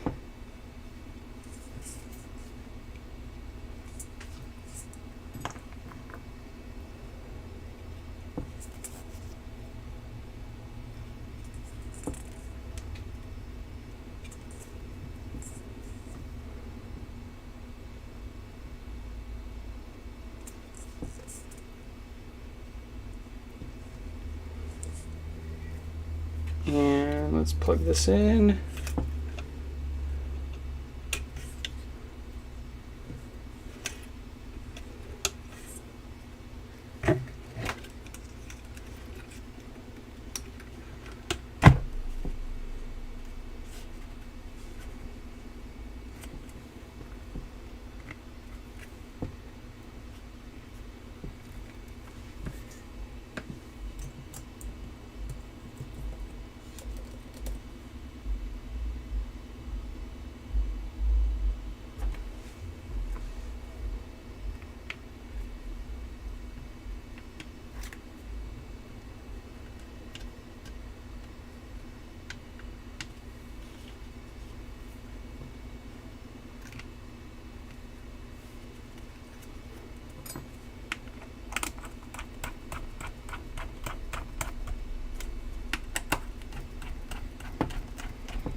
Cool.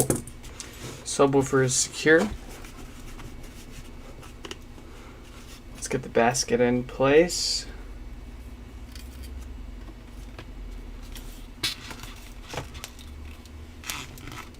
And we've got a lot of problems here.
Let's see.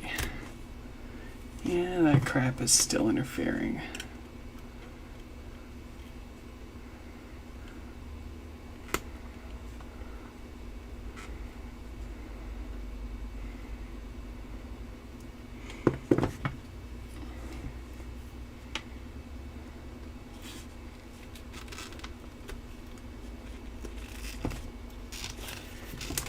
There we go.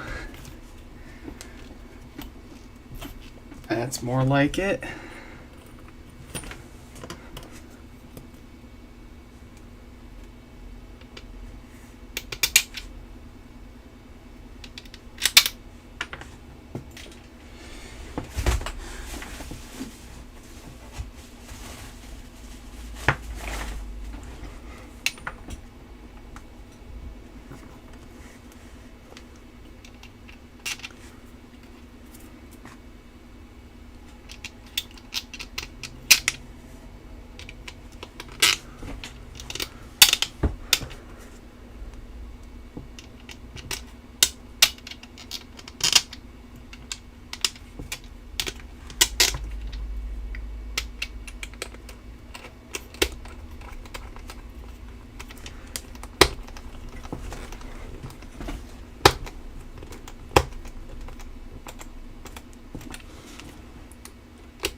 All right, we've got number 2 all put back together. Let's plug it in for a quick sanity check real fast. Just want to make sure that first it powers on, that it no longer pops, that we've got bass, and that the volume buttons, when they light up, are nice and evenly illuminated.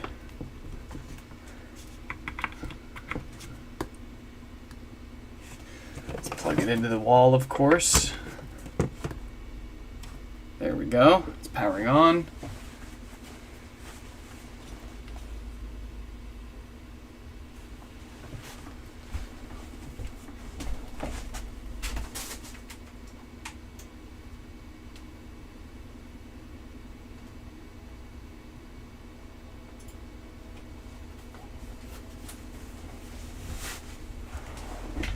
All right, we're booted up.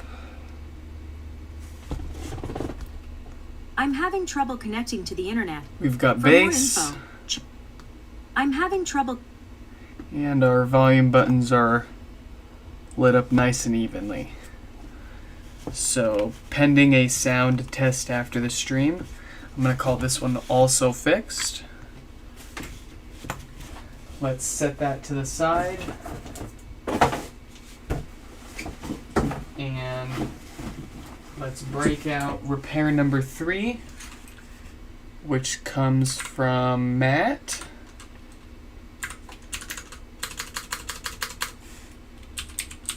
And theirs is just a pretty simple no power repair.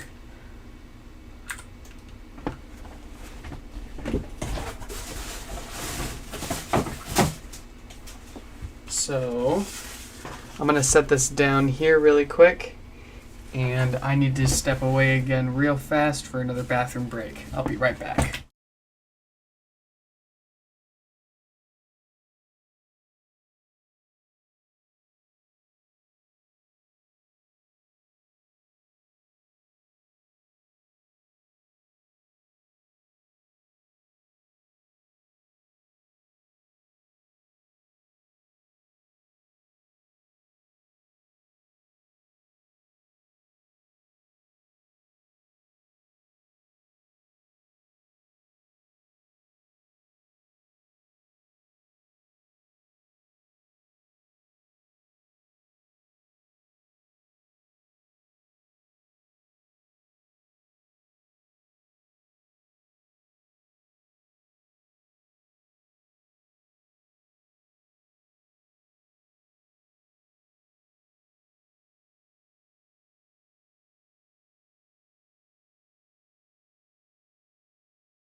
Alright, we are back for our third and final repair today. Just a simple no power from Matt.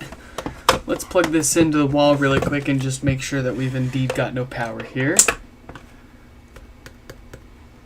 Yeah, nothing there. And about 4 to 5 watts at the wall. So let's tear right into it and see what we've got.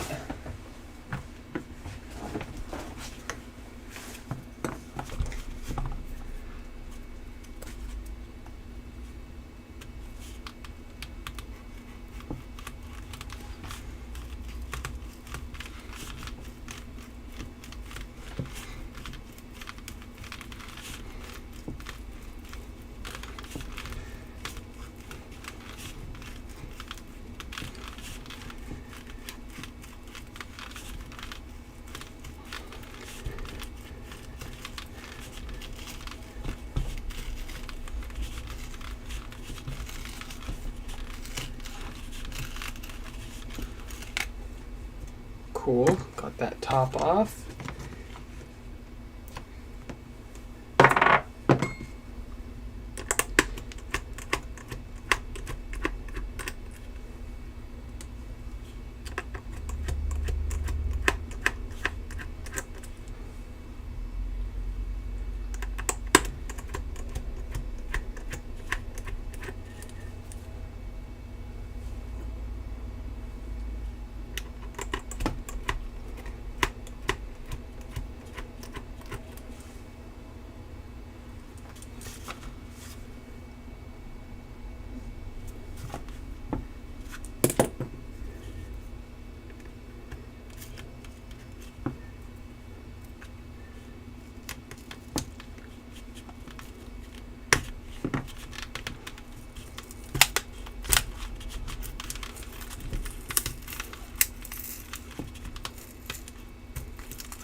We got our main problem, our no power issue fixed. We replaced our Schottky barrier diode.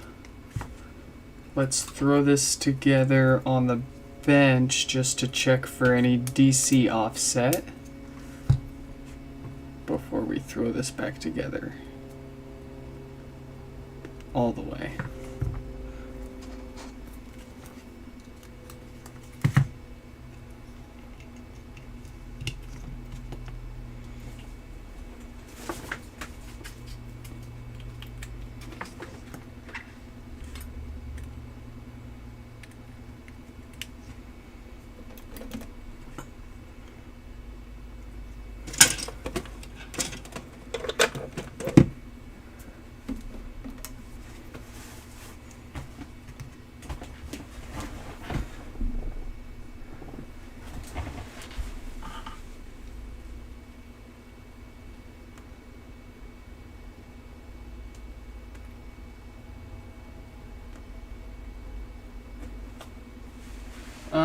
I don't think a whole new HomePod will launch this year. I have reason to believe, along with the rest of the rumors, that it would launch maybe closer to the end of, or closer like Q3 of next year. I think the original rumors said that they were thinking it was going to launch by the end of this year, but I think that got changed, and now they're thinking the end of next year. Cool, we've only got 11 volts of DC offset on this one. So this doesn't need any DC offset repair, it just needed the no power. Pretty easy peasy. Let's get the test parts off of this and throw the pod back together as a whole. And we'll be about done here for the day.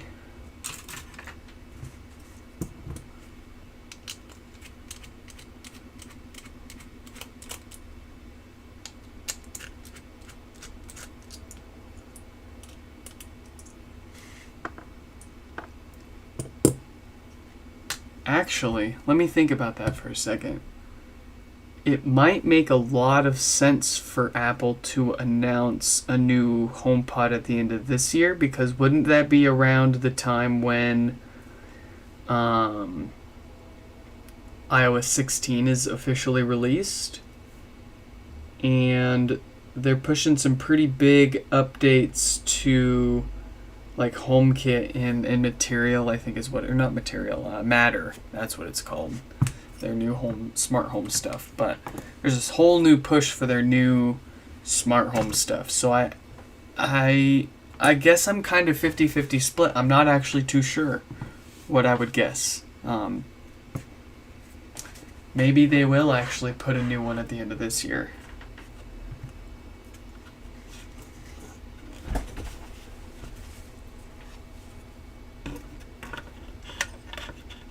Or maybe they'll push iOS 16 out. They won't announce a new HomePod, but they'll sort of test drive the new OS 16 and all the new major HomeKit changes on the current gen HomePods, and let all the bugs iron themselves out until they release the new hardware next year. Who knows? Fingers crossed, though, that they announce something at the end of this year. That'll be awesome.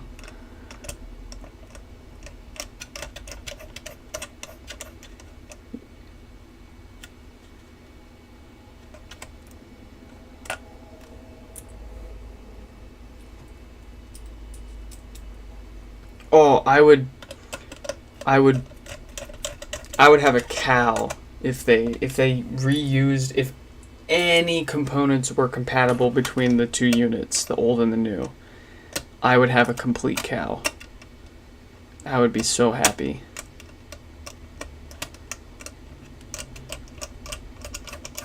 But what I think most of the rumors meant is that there's going to be minimal changes to the general design. I doubt that the parts are going to be compatible with each other, but I think that the general design is probably going to be what doesn't change too much. That's, I think, what the emphasis was on from the rumors. It'll probably be kind of like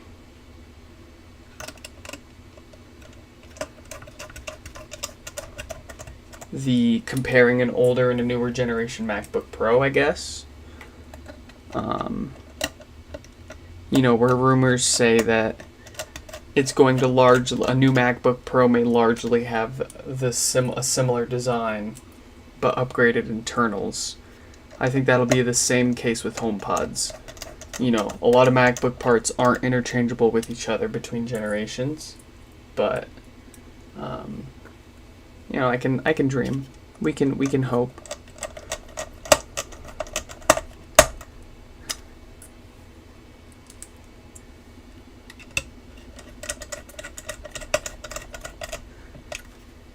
I'm not sure if you're going to be able to objectively make a better speaker with more bass specifically out of something with the same physical dimensions and footprint of the original HomePod.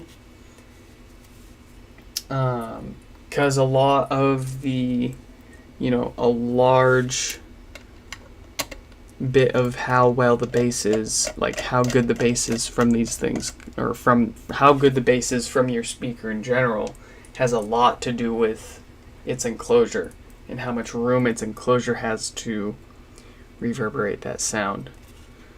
So unless they make a physically larger HomePod, I can't imagine how it could possibly sound much better. It's either going to be identical or somewhere in the middle between the Mini and the OG.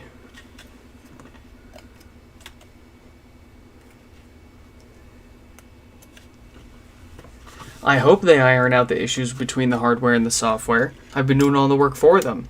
I hope they're paying attention.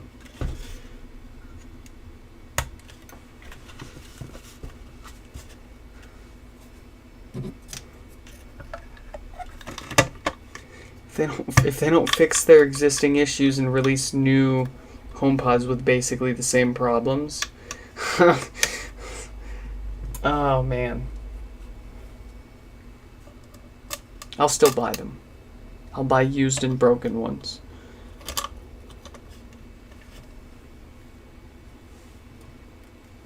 I think I only ever bought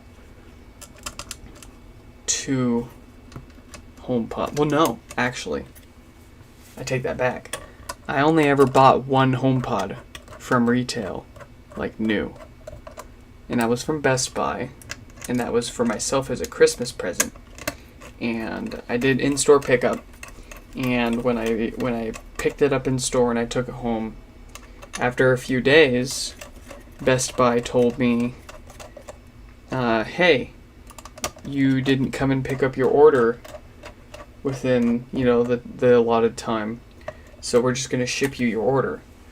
And I'm sitting here but I already picked it up from the store. Okay, whatever. You can ship me an extra HomePod. And they actually shipped me a second HomePod because their system thought that I never went and picked up my in-store order for the first one. So I got a second HomePod for free. And that's what introduced me to stereo mode. I don't think I ever would have bought a second one had that not happened.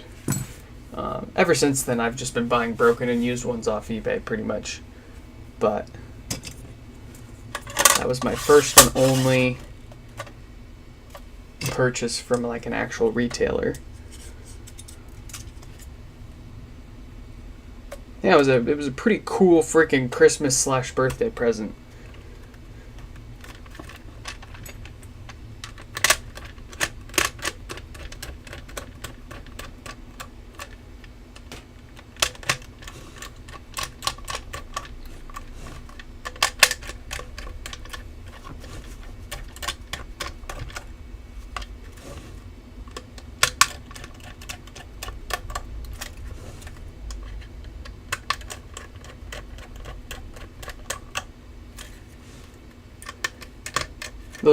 I think those are my oldest. Well, obviously they're the oldest ones that I've owned. but I think they're both still working perfectly fine. I've never had to fix them up for anything.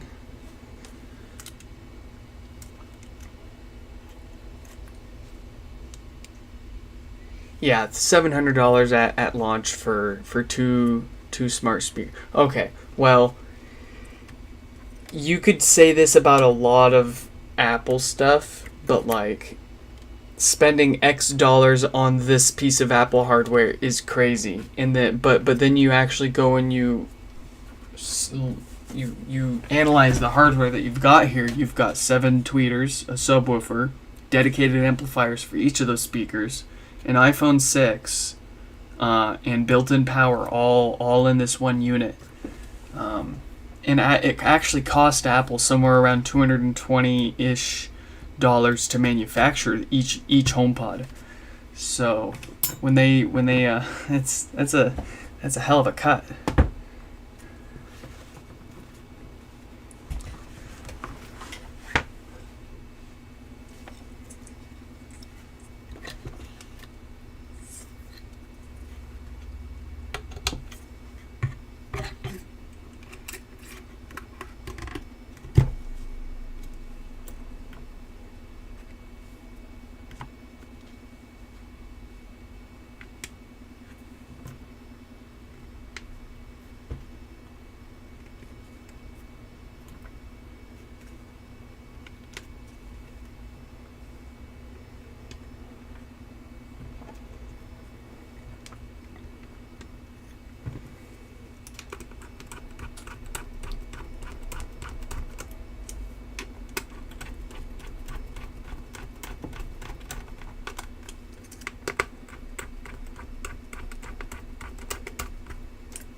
Excuse me.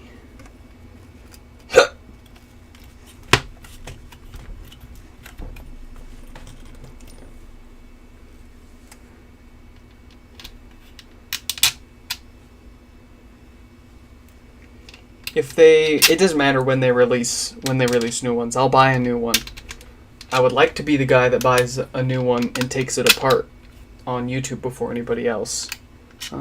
That probably won't happen because I probably won't be able to afford a brand new one. That said, I will absolutely buy one of the new ones, whatever it is, whether it's a bigger OG, a smaller OG, but a bigger than the Mini. Whether I buy a stereo pair of them heavily depends on whether it's better than the OG or not. If it's better than the OG, I may consider buying a stereo pair. More than likely, I'll end up waiting for used and broken ones to start popping up and getting my hands on them that way. But I'll almost definitely be buying a brand new one for myself. At least one.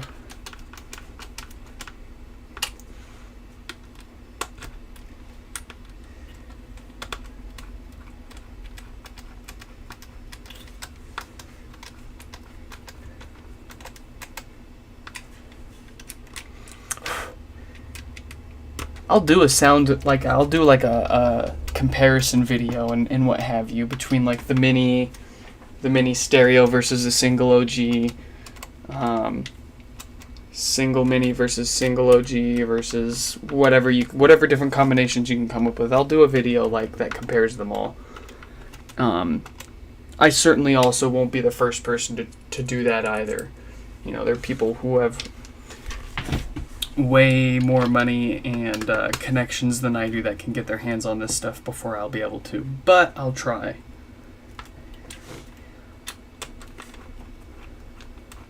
And I also bet a lot of them aren't going to want to take theirs apart.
Just about nearing the end of our third and final repair here.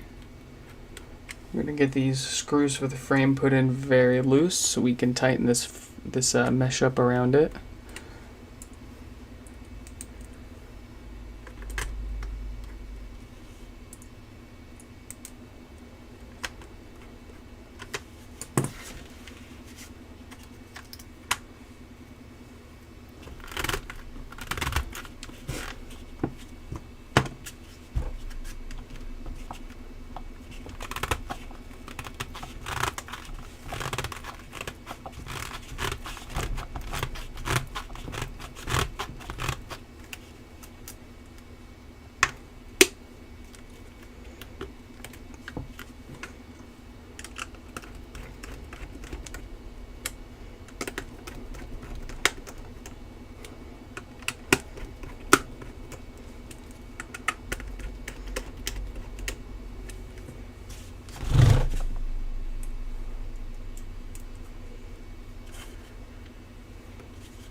All right, just about done.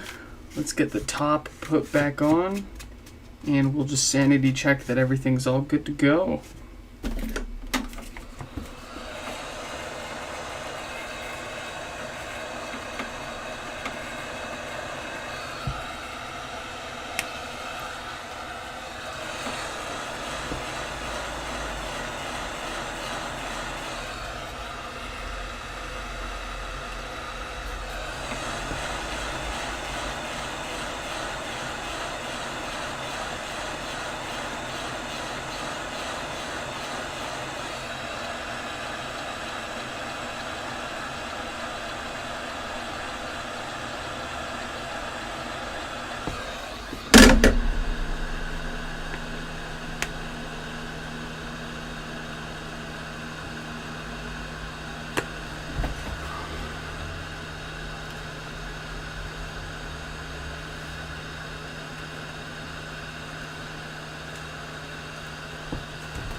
Alright, got that top cover back on. Let's plug it into power one last time and make sure that we're all good to go.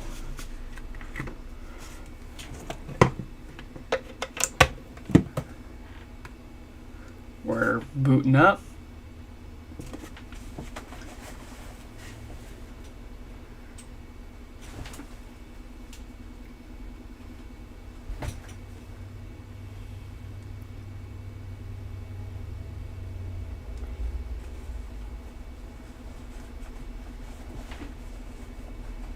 Alright, it's all booted up.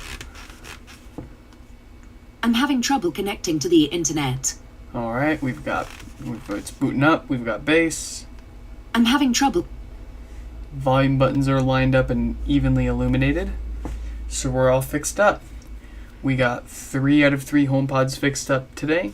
First 2 for no bass. They both needed subwoofers, 10 ohm resistors, and a new set of filtering capacitors. While we were in those, we went ahead and replaced the Schottky barrier diode that causes the common no power issue. Despite them both not having power issues, we went ahead and just preemptively did that. And then we moved on to our third pod here that just had the no power issue. We checked and made sure that it didn't have any DC offset and threw it back together, and we're all good to go. So I hope you all enjoyed watching this stream. If you have any questions about any of the work that we did on stream, feel free to leave them in the comments, shoot me an email, visit my website if you want to find out any information on doing your own repairs or mailing yours in. I've also got a whole bunch of used parts on my website.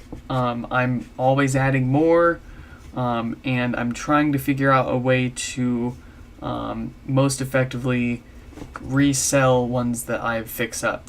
So if you've got any ideas, drop that in the comments. But otherwise, I hope you enjoyed this one, and I'll catch you guys in the